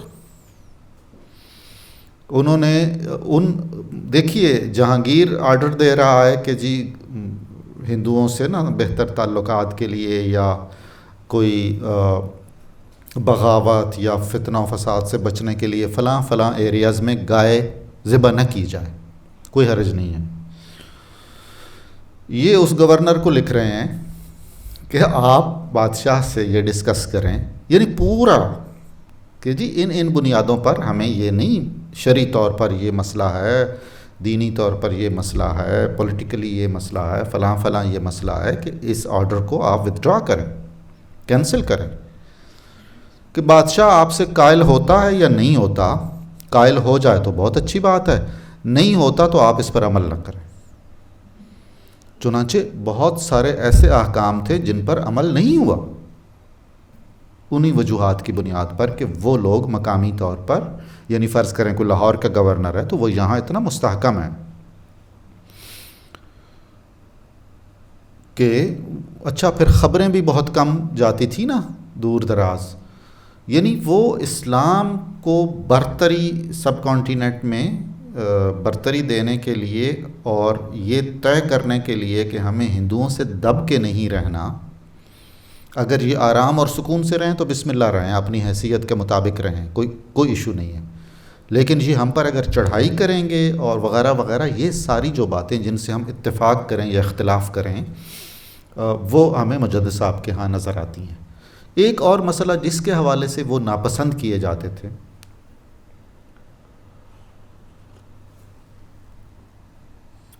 وہ چونکہ اس گروہ میں ان کے عقیدت مند نہیں تھے جو ایرانی گروہ ہم کہتے ہیں، نور جہاں کا گروہ، اس میں کثیر تعداد میں اہل تشیع بھی تھے، چنانچہ انہیں اس گروہ کو ذرا سائڈ پر رکھنے کے لیے بھی مجدد صاحب کی کوششیں تھیں، اور اپنے نقطہ نظر کے حوالے سے ان کو شیعہ مسلک پر اعتراضات بھی تھے۔ البتہ اس موومنٹ میں وہ پولیٹیکل ان کے مسائل تھے، نظریاتی طور پر وہ اس حد تک اہل تشیع سے ان کے خراب حالات نہیں تھے، بعض بلکہ اہل تشیع سے ان کا ملنا ملانا بھی تھا۔ پھر مجدد صاحب نے ایک کام وہ بھی کیا جو اقبال نے بھی کرنے کی کوشش کی۔ اس زمانے کے صوفیاء میں جتنے انحرافی رویے آ گئے تھے، بہت ساری ایسی باتیں تھیں جن کا نہ تعلق اسلام سے تھا، نہ جن کا کوئی تعلق روحانیت سے تھا، اور رسمیں اور رواج تھے، ان کو درست کرنے کی بھی کوشش کی۔ بہت سارے اسٹیبلش صوفیوں کے نام ان کے خط ہیں، ان کو وہ خط لکھ رہے ہیں کہ جناب آپ بڑے محترم ہیں، آپ کا بڑا اثر رسوخ ہے علاقے میں، مگر آپ میں یہ خرابیاں ہیں آپ عذرا کرم ان کو درست کریں۔ ہم جانتے ہیں نا کہ اسلام میں امر بالمعروف اور نہی عن المنکر بھی ایک مسئلہ ہے اور جو بڑا اہم ہے۔ تو یہ ساری وہ چیزیں تھیں، اور بہت ٹھوس آدمی تھے وہ، اور ان کے اثرات دیکھیے آپ کے پھر شاہ جہان، اورنگزیب، اور اورنگزیب کے پہلے 2-3 جو تھے اس کے بعد، یہ سارے نقشبندی تھے، مجددی تھے یعنی۔ بلکہ اورنگزیب نے تو ان کے بیٹے سے یہ بعد میں یہ کہا تھا کہ آپ اپنے بھائیوں یا بھتیجوں کو ہمارے مختلف لشکروں میں رکھیں تاکہ وہ ہر روز ان کو لیکچر دیں اور ان سے ڈسکشنز کریں اور رہنمائی بھی کریں۔ چنانچہ بغیر کسی دنیاوی عہدے کے مجدد صاحب کے پوتے، کئی پوتے مختلف گورنروں جو مغل خاندانی کے تھے، اورنگزیب کے پوتے وغیرہ تھے، ان کے ساتھ رہتے تھے، اور وہ ان کے مشورے کے بغیر کوئی کام نہیں ہوتا تھا، اور یہ اس زمانے میں بالکل عجیب بات تھی اور بڑی کامیابی کی بات تھی۔ اب اس تناظر میں آپ دیکھیے کہ ایسی شخصیت تو بہت زیادہ پسندیدہ ہوگی اقبال کی۔ جی بلکہ سر اس میں جب 1947 میں غلبہ ہوا ہے ہندوؤں اور سکھوں کا، تو جو علاقے بہت بڑے ٹارگٹ رکھے گئے تھے ان میں سرے اول بالکل صحیح کہہ رہے ہیں، بالکل آپ کہہ رہے ہیں صحیح، اس پہ بہت بڑا دفاع ہوا تھا اور بہت بڑی جنگ۔ بالکل ایسا آپ ذہن میں رکھیے کہ میں تھوڑا سا اجازت ہے کر لوں بات کہ یہ پیچھے رہ جائے گا، مجھے نہیں معلوم یہ جو اب میں باتیں کر رہا ہوں اس سے دلچسپی ہوگی کہ نہیں، لیکن پھر بھی یہ کر لینی چاہیے، ہماری تاریخ کا حصہ ہے، ریلیٹڈ ہیں، بالکل ریلیٹڈ ہیں۔ جہانگیر کا ایک بیٹا بڑا، مغلوں کی بھی عجیب تاریخ ہے، جو تخت کا دعوے دار ہوتا تھا اس کو میدان جنگ میں اپنے آپ کو ثابت کرنا ہوتا تھا کہ وہ اہل ہے، اور باقی بھاگتے نہیں تھے، جان دیتے تھے، یعنی بھائیوں بھتیجوں کو قتل کر کے بادشاہ بننا تھا۔ ایک مسئلہ یہ تھا۔ دوسرا مسئلہ یہ تھا کہ اکبر کے بعد بہادر شاہ ظفر تک، پہلے 2 کے علاوہ یعنی بابر اور ہمایوں کے علاوہ، ہر ایمپرر کی اپنے کراؤن پرنس سے جنگ ہوئی، یعنی بیٹے نے بغاوت کی باپ کے خلاف، اور اس کا آغاز بھی جہانگیر نے کیا، آخر تک یہ چلتا رہا۔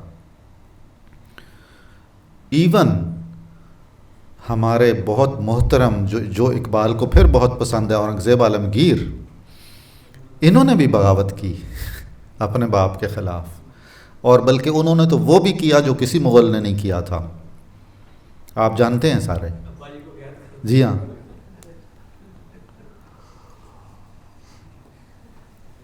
جہانگیر کا ایک بیٹا تھا خسرو، اس نے بغاوت کی باپ کے خلاف، اور اس کو سکھوں کے اس وقت کے پتہ نہیں گرو گوبند تھے if I'm not wrong، تو گرو گوبند اس علاقے میں نا ایک ابھرتی ہوئی قوت تھے، ایک جاگیردار کے طور پر، ایک سینٹ کے طور پر، اور ایک ذرا کروفر کی طرف مائل ہوتے ہوئے ایک کلچرل فگر کے طور پر بھی۔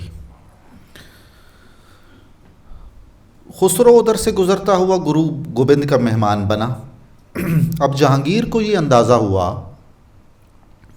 کہ شاید وہ سپورٹر ہے، اور اگر وہ سپورٹر ہوتا گرو گوبند تو جہانگیر کے کورٹ کا جو آگرہ اور دہلی میں تھا، لاہور سے اور پنجاب کے اس علاقے سے رستہ بلاک ہو جانا تھا.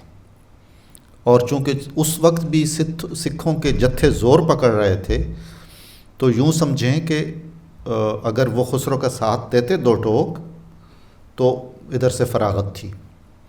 اب اس سینیریو میں جہانگیر بھی بہت زیادہ غصے کا تھا، اور یہ ایسا ایک جرم ہوتا تھا جس کی کوئی معافی نہیں ہوتی تھی کہ آپ نے باغی کا ساتھ دیا.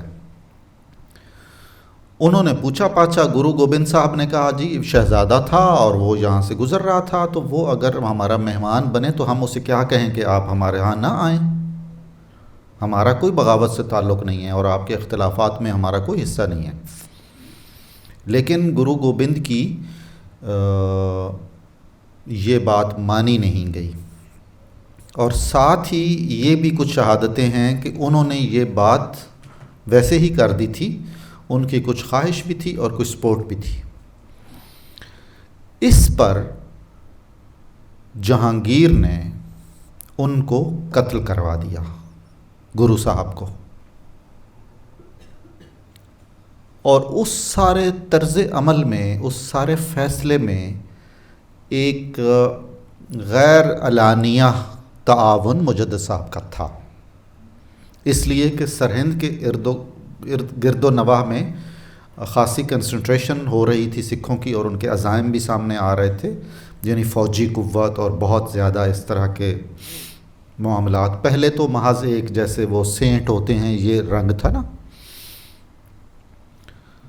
اچھا، اب اس واقعے کے بعد اب سکھوں کو بھی معلوم تھا، انہوں نے سرہند کو 3 بار تباہ و برباد کیا. خاص طور پر آج تک بھی آپ کسی سکھ سے سرہند یا مجدد صاحب کے بارے میں کوئی اچھا لفظ نہیں سنیں گے. اچھا، 2 بار تو یوں کیا کہ کوئی اینٹ اس شہر میں انہوں نے سالم نہیں رہنے دی، یعنی عمارتیں گرائیں، آگ لگائی، جو اینٹیں ثابت تھیں ان کو بھی توڑا، ہر اینٹ کو 2 ٹکڑے کیا پھینک کے جب جانے لگے. تو پھر جب پاکستان بنا تو اس وقت مجموعی طور پر ہی ایک بلوے کا زمانہ تھا اور بہت ہی ظلم و ستم کیا گیا. ایسے میں ایک بار پھر سرہند کو خاص طور پر نشان پہ رکھا گیا. کچھ وجہ یہ بھی تھی کہ وہاں چونکہ وہ ایک بڑا سنٹر بن گیا تھا، اور ان کے افغان جو حکمران ہوتے تھے وہ ان کے مرید ہوتے، سینٹرل ایشین ان کے بہت سارے امیر، وزیر، بادشاہ وہ آتے جاتے تھے، نذرانے بھی دیتے تھے، کافی وہ اوقاف اور جاگیریں زمینیں بھی تھیں، اور بھی وہاں کافی مالدار لوگ تھے، تجارتی مرکز تھا وہ. خود مجدد صاحب کے والد بڑے امپورٹنٹ آدمی تھے. ان کے جو وہ تھے سسر، وہ تو حاکم بھی تھے اس علاقے کے، تو وہ لوٹ مار کا بھی ایک مسئلہ ہوتا تھا، اور بیچ میں پیچھے گرج تو ظاہر ہے وہی تھا. جی ہاں بالکل ایسا ہی ہے. وہاں جو قیام اور طعام کا بندوبست کرتے تھے نا سرحد شریف میں، وہ جمیل اطہر صاحب کے دادا جمیل اطہر، جی بالکل صحیح، آپ صحیح کہہ رہے ہیں، بالکل جمیل سرحدی صاحب، وہ بہت اچھے صحافی، بہت اچھے انسان تھے اور انہوں نے کام بھی بہت کیا ہے. یہ آپ ذہن میں رکھیے کہ آپ کو سرہند کی تباہی پر کوئی تعجب نہیں ہونا چاہیے. دہلی مور دین 17 ٹائمز برباد ہوا ہے، لاہور 3 بار برباد ہوا ہے، ملتان شاید 2-3 بار. یہ تو ضرب المثل تھی، ہر بڑا شہر تباہ و برباد ہوتا تھا. انڈیا کے ایک شاعر ہیں بشیر بدر، ان کا خوبصورت شعر ہے، دل کی بستی پرانی دلی ہے، جو بھی گزرا ہے اس نے لوٹا ہے. یعنی یقین جانیے اتنی داستانیں ہیں المناک ہماری تاریخ کی، ہم تصور نہیں کر سکتے. میں ایک ہندو ہسٹورین کا وہ کر رہا ہوں کچھ کام، ایسے ہی انگریزی میں اس پر کام ہو چکا ہوا ہے، ٹرانسلیشن ہو گئی ہے. وہ عینی شاہد ہے نادر شاہ اور احمد شاہ کے پنجاب پر اور دہلی پر حملوں کا.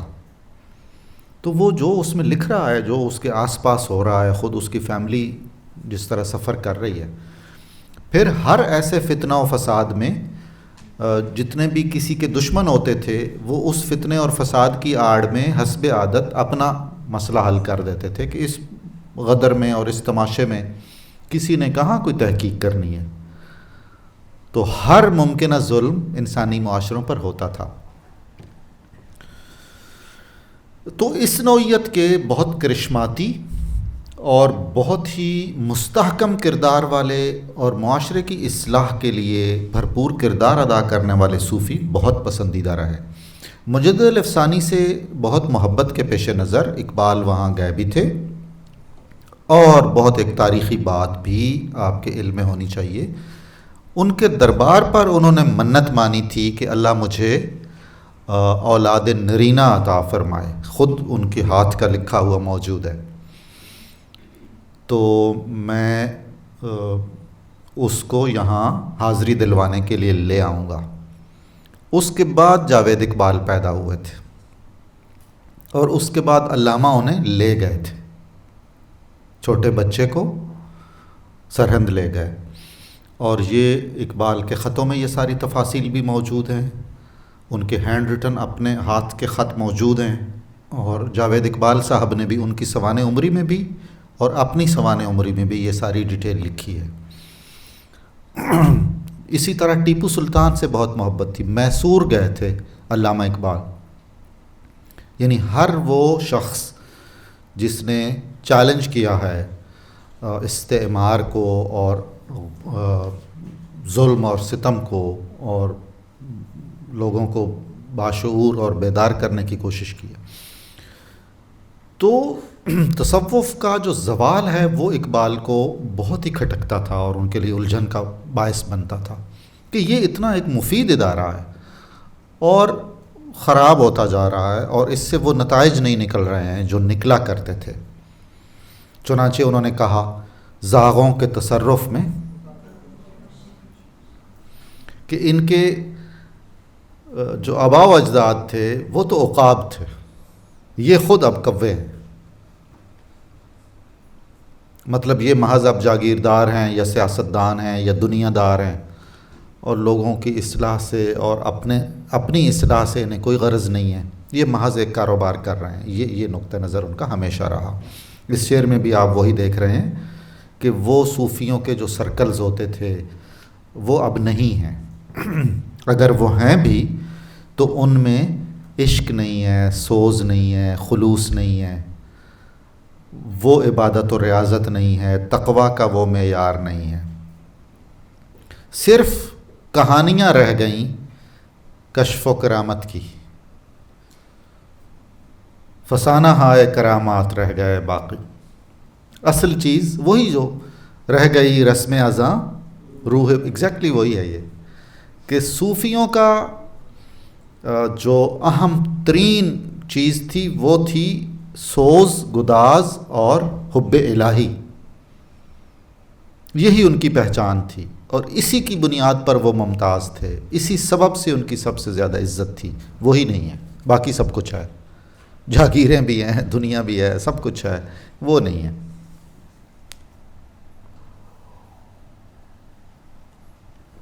مجھے یہ بتائیے کہ محمد تغلق بہت بڑا حکمران تھا، بہت مستحکم تھا، مطلب اس کے پاس تو پورے جنوبی ایشیا کی سمجھ لیں تھی حکومت. اکبر کے بارے میں کیا خیال ہے؟ یعنی وہ محض ایک چھوٹی سی کسی نئی ابھرتی ہوئی پارٹی کا ہیڈ تو نہیں تھا نا. اچھا، ان دونوں کے تو بوسے ثابت ہیں. یہ آج کل جہاں بوسہ دیا گیا ہے وہاں اکبر جیسا آدمی. اور یہ جن صاحب نے بوسہ دیا ہے ان کا انٹلیکچول لیول جو ہے وہ آپ کے پیش نظر رہنا چاہیے. اور اس کے مقابلے میں آپ امیر خسرو کو دیکھیں جن کا وہاں بوسہ ثابت ہے. اس کے مقابلے میں آپ شاہ رکن عالم کو دیکھیں جن کا وہاں بوسہ ثابت ہے، اور ان کا تقوی بھی ذہن میں رکھیں۔ اکبر کا جو کورٹ پوئٹ تھا فیضی، وہ خود اکبر کے ساتھ پاک پتن گیا، جودھن گیا ہے۔ اکبر کے دور کا جو سب سے بڑا ہسٹورین ہے عبد القادر بدایونی، وہ گیا ہے۔ اچھا، اب آ گئی بات ذاتی شخصیت کی اور روحانی مرتبے کی اور زہد و تقوی کی۔ آپ کا کیا خیال ہے نظام الدین اولیاء کے بارے میں، جن کے بارے میں اقبال کی نظم بھی بانگ درا میں ہے، اور علی احمد صابر کلیری، شاہ رکن عالم، اور بیسیوں، اور بہت لیٹر سینٹس میں پیر مہر علی شاہ اور خواجہ غلام فرید، جن کی کافیاں ہیں۔ مطلب شاید یہ وہاں دیے گئے بوسوں میں سے ہلکے پھلکا ایک چھوٹا سا ایک بوسہ تھا جس نے اتنا طوفان مچایا۔ اب دوسرا مسئلہ یہ ہے، نہیں وہ نہیں کرتے وہ نہیں کرتے۔ کوشک محل کو کہتے ہیں، کوشک سلطان، یہ فارسی لفظ ہے۔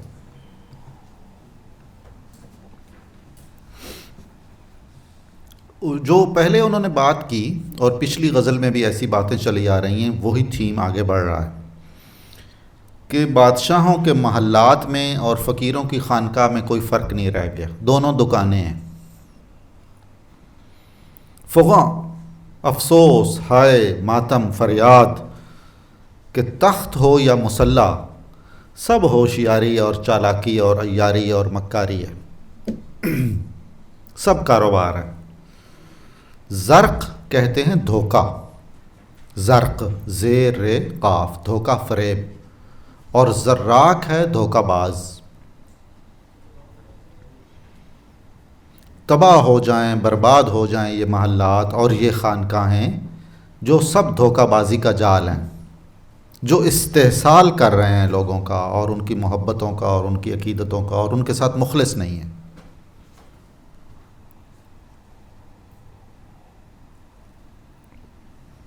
کرے گی داور محشر کو شرمسار ایک روز، کتاب صوفی و ملا کی سادہ اورا کی۔ اب وہ جو جن پر اقبال جن کا بہت نوٹس لیتے ہیں اور جن پر کامنٹ کرتے ہیں، ان میں ملا رہ گئے تھے، وہ اب داخل ہو گئے تیسرے شعر میں، کہ یہ جو صوفیاء ہیں آج کل کے نام نہاد، اور یہ جو نام نہاد علماء ہیں، مفتیان ہیں، فقیہ ہیں، اللہ کے فضل سے بلینک ہے نامہ اعمال، کوئی کار خیر انجام نہیں دیا ہوا۔ دائیں کندھے پہ بیٹھا ہوا فرشتہ ریسٹ کرتا ہے مکمل۔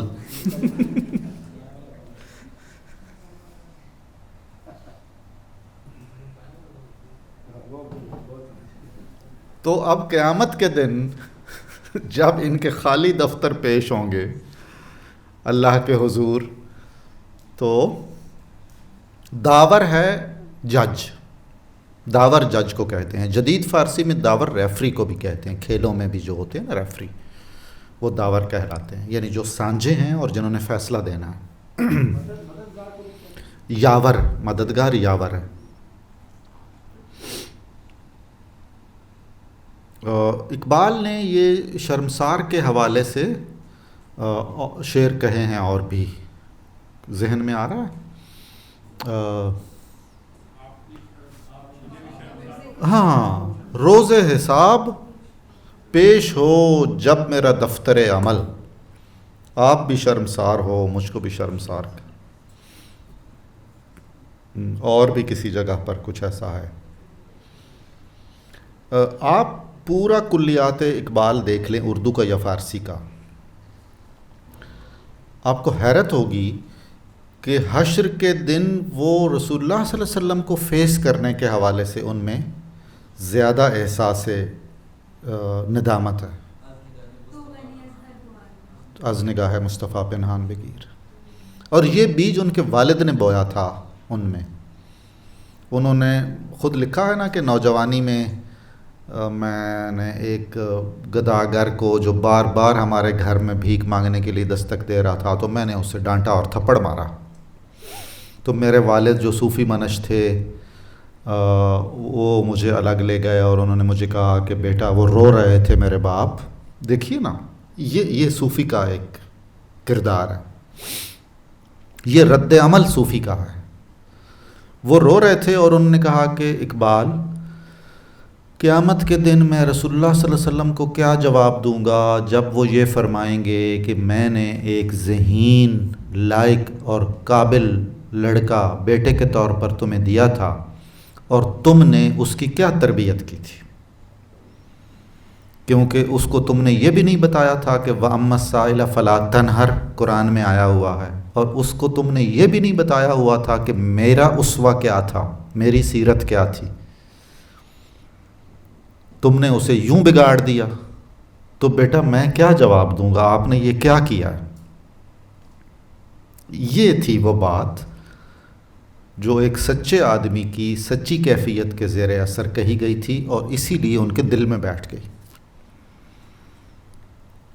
اقبال نے زندگی بھر, آپ ان کی ساری دیکھ لیجئے کتابیں اور سوانح نگار, گداگروں کا اتنا احترام انہوں نے ساری زندگی کیا. اس کے بعد ہم تو عجیب لوگ ہیں نا, ہماری تو باتوں میں تاثیر نہیں ہے, عمل چونکہ نہیں ہے. تو شیخ نور محمد کے بارے میں تو وہ کہتے ہیں نا کہ میں تھوڑی دیر ان کی صحبت میں بیٹھتا ہوں جو پڑھے لکھے نہیں ہیں, تو مجھے یوں لگتا ہے کہ میں ویسٹ کی کسی رچ لائبریری میں بیٹھا ہوں, اتنا میں حاصل کرتا ہوں. جی یہ لکھا, اور یہ لکھا ہے کہ اگر میں نے کوئی فیض روحانی پایا ہے اور میں اگر کچھ قابل ذکر آدمی ہوں تو یہ اپنے باپ کی وجہ سے ہوں, جو پڑھے ہوئے نہیں ہیں, پڑھے لکھے نہیں ہیں. لیکن پڑھے لکھے نہیں تھے ظاہراً, لیکن وہ ابن عربی پہ گفتگو کرتے تھے. ابن عربی پر اقبال کے اپنے والد سے ڈائلاگز ہوتے تھے, اور بعض اوقات وہ ان سے پوچھتے تھے کہ یہ اس مسئلے پر ابن عربی کی یہ رائے میرے خیال میں ایسی ہی ہے, کیا آپ تائید کرتے ہیں. یعنی اس طرح کے وہ امی تھے. تو یہ جو احساس باپ نے دلایا بیٹے کو رسول اللہ صلی اللہ علیہ وسلم کے سامنے جواب دہی کا, وہ بہت ریفلیکٹ ہوتا ہے ان کے کلام میں. اور صحیح معنوں میں ہم اگر یہ کہیں کہ اسی خیال پر اقبال کی پوری شخصیت کی بنیاد تھی تو یہ درست ہوگا. بہت زیادہ ان کے ہاں یہ خطوں میں, بعض خطوں میں, نثر میں بھی لکھا ہے یہ, از نگاہ مصطفیٰ پنہاں بگیر. یعنی ہر وہ ادارہ جو مفید تھا لیکن اب مفید نہیں ہے اور اب وہ انحرافی رویوں کا شکار ہے, اس کو اقبال ہدف تنقید بناتے ہیں, اور وہ تنقید برائے اصلاح ہوتی ہے, تنقید برائے تنقید نہیں ہوتی, تنقید برائے نفرت نہیں ہوتی ہے. لیکن افسوس کہ کسی بھی ادارے میں کوئی بہت بڑی انقلابی تبدیلی, اصلاحی صورتحال سامنے نہیں آ سکی. کوششیں ہوتی رہیں. جب ہم یہ بات کہیں گے نا کہ یہ ادارے کے طور پر علماء کو یا صوفیوں کو یا انٹلیکچوئلس کو, تو اس کا یہ مطلب نہیں ہے کہ سارے کے سارے, ظاہر ہے اچھے لوگ تو ہر گروہ میں موجود ہوتے ہیں.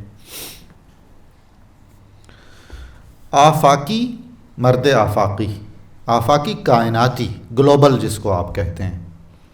اسلامی فقہ کی اصطلاح میں آفاقی مسافر کو کہتے ہیں. یعنی فقہ کی اصطلاح میں مسافر اور آفاقی, یعنی آفاقی پر وہ نماز کی قصر بھی ہوگی, آدھی نماز جو حالت سفر میں ہوتی ہے. یہاں آفاقی کا مطلب ہے کائناتی, جہانی, عالمگیر, جو جغرافیائی حدود و قیود سے بالا تر ہے, اپنی بڑی وحدت کی ایک شناخت جی چاہتا ہے اور وہی رکھتا ہے. وہ چینی, عربی اور رومی اور شامی کے خانوں میں بٹا ہوا نہیں ہے. یہ بھی آپ کو ذہن میں رکھنا چاہیے کہ اقبال کا جو تصور امت ہے اور جو تصور قومیت ہے, جو ایک تنازع کا بھی سبب بنا بہت بعد میں, وہ پیش نظر رکھا جائے. ان کا خیال ہے کہ مسلمان جہاں جہاں جہاں بھی ہیں ایک امت ہیں اور ایک قوم ہے، چنانچہ ان کو ایک دوسرے کا خیال رکھنا چاہیے. یہ خیال آج تک کبھی قوت نہیں پکڑ سکا اور کبھی عملاً مسلمانوں نے اس کا ثبوت نہیں دیا.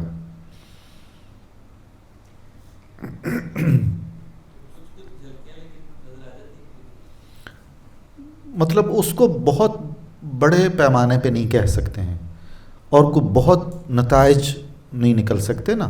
شخصی طور پر تو ضرور یقیناً، یعنی ہم کسی ملک میں بھی چلے جائیں. احمد ندیم قاسمی کا بڑا خوبصورت شعر ہے، سادہ سا شعر ہے. وہ اعتماد ہے مجھ کو سرشت انساں پر، وہ اعتماد ہے مجھ کو سرشت انساں پر، کسی بھی شہر میں جاؤں غریب شہر نہیں. خود انسانیت ایک رشتہ ہے اور اس کے بعد مسلمان ہونا ایک رشتہ ہے یقیناً. لیکن آپ دیکھیے نا کہ وہ لوگ جو حکمران رہے یا ہیں اور وہ لوگ جو پالیسی ساز رہے یا ہیں، ان کے رویوں میں اور ان کے عمل میں جھلک کوئی ایسی کسی تصور کی ہے یا نہیں ہے. لے دے کے کسی حد تک ہم پالیسی کی سطح پر کچھ اس کا خیال رکھتے ہیں. مثال کے طور پر پاکستان کے تعلقات اب تک نہیں ہیں سفارتی تعلقات. کس سے؟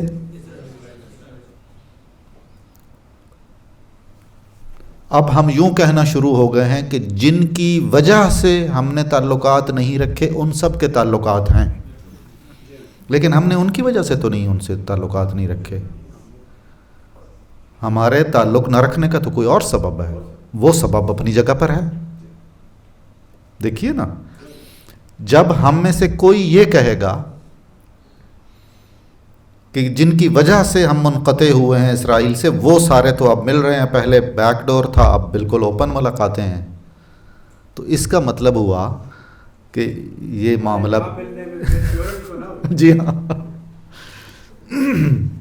لیکن اقبال کا تصور وہی ہے، ان کا آئیڈیل یہ ہے کہ مسلمان جہاں جہاں ہوں وہ ایک قوم ہوں، وہ ایک امت ہوں اور ان میں آپس میں اتنی ہم آہنگی ہو. ایگزیکٹلی، بالکل ایسا ہی ہے، بالکل ایسا ہی ہے، بالکل صحیح کہہ رہے ہیں آپ. جی ہاں، وَاعْتَصِمُوا بِحَبْلِ اللَّهِ جَمِيعًا، بالکل ایسا ہی ہے. ظاہر ہے اقبال نے وہ خود اختراع نہیں کیا، بلکہ قرآن و حدیث کی روشنی ہی میں یہ نقطہ نظر ان کا تھا. کچھ اور لوگوں کا یہ نقطہ نظر بھی اسی حوالے سے تھا، مثلا جمال الدین افغانی، تھوڑے سے فرق کے ساتھ کچھ اور لوگوں کا بھی. لیکن اس زمانے کے ورلڈ لیول پر بہت فیمس انٹلیکچوئلز میں سے صرف اقبال تھے جن کا یہ زندگی بھر کا رہا، آخری مراحل تک رہا. بر صغیر کے بہت محترم عالم دین تھے مولانا حسین احمد مدنی، ہم جانتے ہیں. تو ان کا کوئی بیان آیا کہ ملتیں جو ہیں قومیں وطن سے یعنی اوطان سے بنتی ہیں. تو اس پر اقبال نے فارسی میں کہا اور پھر لے دے شروع ہو گئی، کیونکہ مولانا مدنی کا بہت زیادہ وہ تھا اثر رسوخ بھی، محترم آدمی بھی تھے اور نیشنلسٹ تھے ظاہر ہے. اور اقبال جنوبی ایشیا میں پروموٹ اس لیے بھی اس نقطہ نظر کو کرنا چاہ رہے تھے کہ اگر ہم وہ وطن والی دلیل پر رہتے تو پھر تو ہمارے لیے علیحدگی کا، آزاد ملک کا کوئی مطالبہ، اس کی کوئی جسٹیفیکیشن نہیں ہونی تھی. اس لیے بھی اس عالمگیریت کا اور ٹرو نیشن تھیوری کو مزید اسٹیبلش کرنے کے لیے جس کے پورا جواز تھا موجود. اچھا، اگر اس نقطہ نظر میں کوئی جان نہ ہوتی تو کم از کم محمد علی جناح اس سے قائل نہ ہوتے اور اس کو اپنا نعرہ نہ بنا لیتے، کیونکہ وہ اس طرح تھے بڑے، وہ کمزور کیس نہیں لیتے تھے. ٹیکنیکلی ہمیشہ سٹرانگ کیس لیتے تھے، ظاہراً جتنا بھی وہ کمزور ہو، جیسا کہ پاکستان کا کیس تھا. میں شبانہ کی مستی تو ہو چکی لیکن کھٹک رہا ہے دلوں میں کرشمہ ساقی. میں تو یہ اس کو یوں سمجھنا چاہ رہا ہوں، ظاہری مطلب بھی اس کا ہو سکتا ہے جو اس کے الفاظ ہیں، لیکن میں یہ سمجھ رہا ہوں کہ مسلمان اب اعتقادات اسلامی سے تو دور ہو گئے، تعلیمات اسلامی سے دور ہو گئے، لیکن ایک بات پھر بھی ان سب کے ذہنوں میں ہے،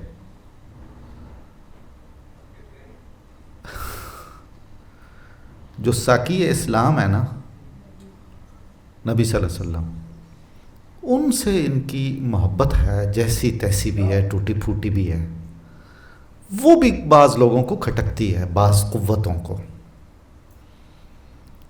کل تو بہت زیادہ ہی کھٹک رہی ہے۔ ہاں، میں اس کی تائید میں اقبال ہی کا وہ شعر کوٹ کرنا چاہتا ہوں، جزاک اللہ، اونچا بولیے۔ روح محمد اس کے بدن سے نکال دو۔ ابلیس کہہ رہا ہے اپنے شاگردوں کو کہ یہ بھوکی ننگی قوم ہے مسلمان، ڈرتا ورتا یہ موت سے کوئی نہیں ہے، اس کو اگر تہس نہس کرنا ہے تو ایک ہی نسخہ ہے، وہ نسخہ ہے کہ محمد الرسول اللہ کی ذات اور ان کی تعلیمات کے متعلق اس کے دل میں شک و شبہات پیدا کر دو، اور آہستہ آہستہ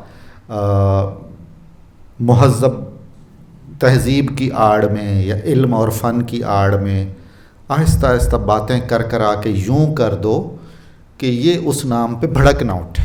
یہی اس کی ایک قوت ہے، یہ وہی کرشمہ ساقی ہے۔ فکر عرب کو دے کے فرنگی تخیلات، اسلام کو حجاز و یمن سے نکال دو۔ وہ ابلیسی نظم جو ہے اس میں ہے، بال جبریل میں ہے۔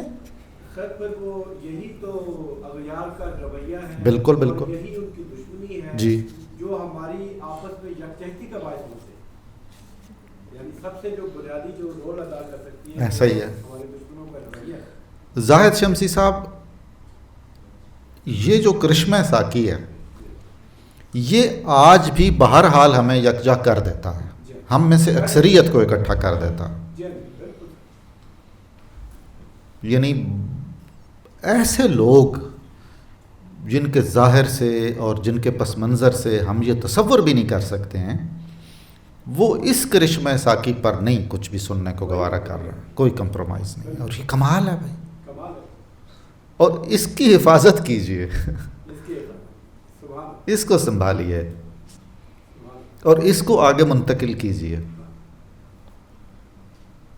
مطلب اقبال ایسی بات کرتے ہیں، اور شکر ہے کہ وہ زیادہ تر فارسی میں ہیں، ورنہ ہم نے ستیہ ناس پھیر دینا تھا ان کا۔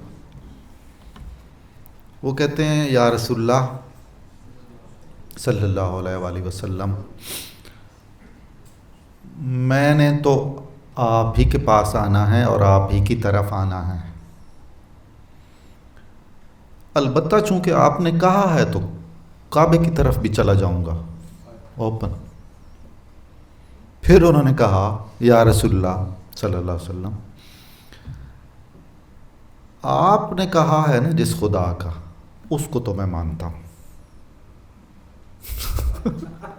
مطلب یہ نقطہ نظر دیکھیے نا، یعنی دور جدید میں ایک عجیب قسم کا تصور توحید بھی، میں معذرت کے ساتھ،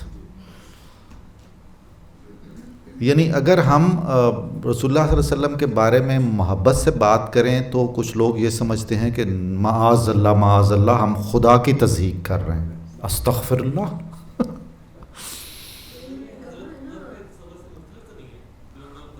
ہاں بالکل، بمصطفیٰ برساں خیش را کہ تھی ہم نہ رسیدی تمام بولہا پیس۔ کمال ہے۔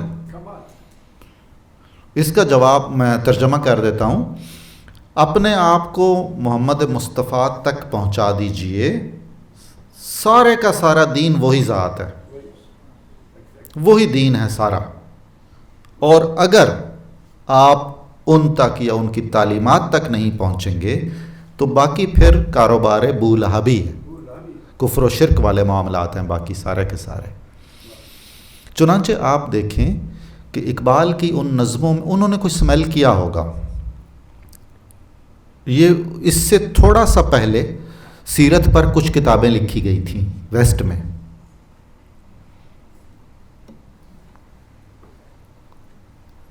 جن کے جواب میں سر سید احمد خان نے خطبات احمدی لکھے تھے سیرت پر، اور انہوں نے اپنی بیوی کے زیور بیچ کر وہ کتاب چھپوائی تھی اور وہ لکھتے ہیں کہ میں یہ کام کرنا چاہتا ہوں اور یہ کام کر لوں تو پھر مجھے موت بھی آ جائے تو میں خوش اور مطمئن ہوں۔ یعنی اس وقت سے ویسٹ میں یہ ایک کسی خاص ایجنڈے کے تحت یا اپنا جو ایک وہ جنون دانشوری ہوتا ہے اس کے تحت سلسلہ ایک شروع ہوا، پھر وہ پھیلتا گیا، جس میں بعد میں کئی اور کتابیں بھی لکھی گئیں وغیرہ وغیرہ، وہ ذہن میں رکھنا چاہیے۔ میں اس کا یہ مطلب لیتا ہوں، میں شبانہ کی مستی ہے اسلام یا اس کی تعلیمات یا افکار یا اس پر عمل پوری طرح، کہ ہو چکی کا مطلب ختم ہو چکی، گزر گئی نہیں ہے، لیکن پھر بھی ایک چیز ہے، ساقی موجود ہے، اس کا کرشمہ بھی موجود ہے، کرشمہ اس کا حسن اور اس میں جو ہمارے لیے کشش ہے وہ اپنی جگہ پر موجود ہے۔ اس کا مطلب ہے کسی وقت پھر کچھ ہو سکتا ہے، اور یہ چیز بھی کھٹک رہی ہے بہت سارے لوگوں میں۔ چمن میں تلخ نوائی میری گوارا کر، میں جو تنقید کرتا ہوں، طرح طرح کے بھیانک منظر دکھاتا ہوں، کوستا ہوں، اس کو قبول ہی کرو، اس لیے کہ کبھی کبھی زہر بھی تریاک کا کام دے جاتا ہے، کبھی کبھی زہر بھی دوائی ہوتی ہے، کبھی کبھی کڑوی ترین چیز کے نتائج میٹھے نکلتے ہیں۔ یہ ہے اقبال کا اصول تنقید، یعنی وہ محض تنقید برائے تنقید نہیں کر رہے ہیں بلکہ تنقید برائے اصلاح، جیسا کہ میں نے عرض کیا ہے، اور یہ کام انہوں نے کبھی نہیں چھوڑا، اس لیے کہ انہوں نے کلمہ حق کہنا تھا اور وہ کہتے رہے ہیں۔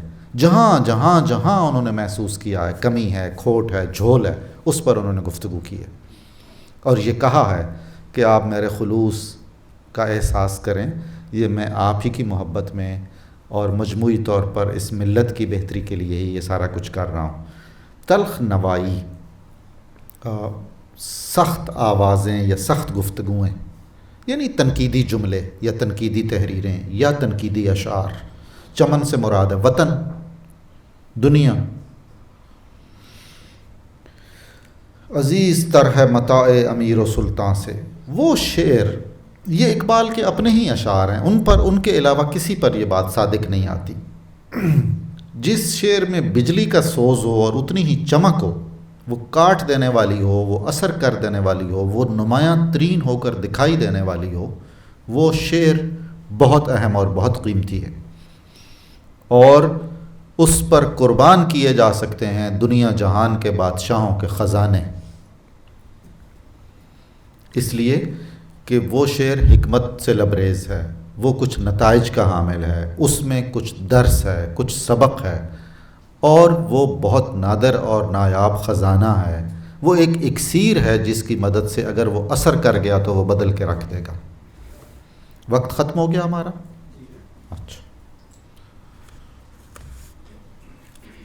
چلیے جی، بہت شکریہ، انشاءاللہ اگلے ہفتے ملاقات ہوگی۔ السلام علیکم۔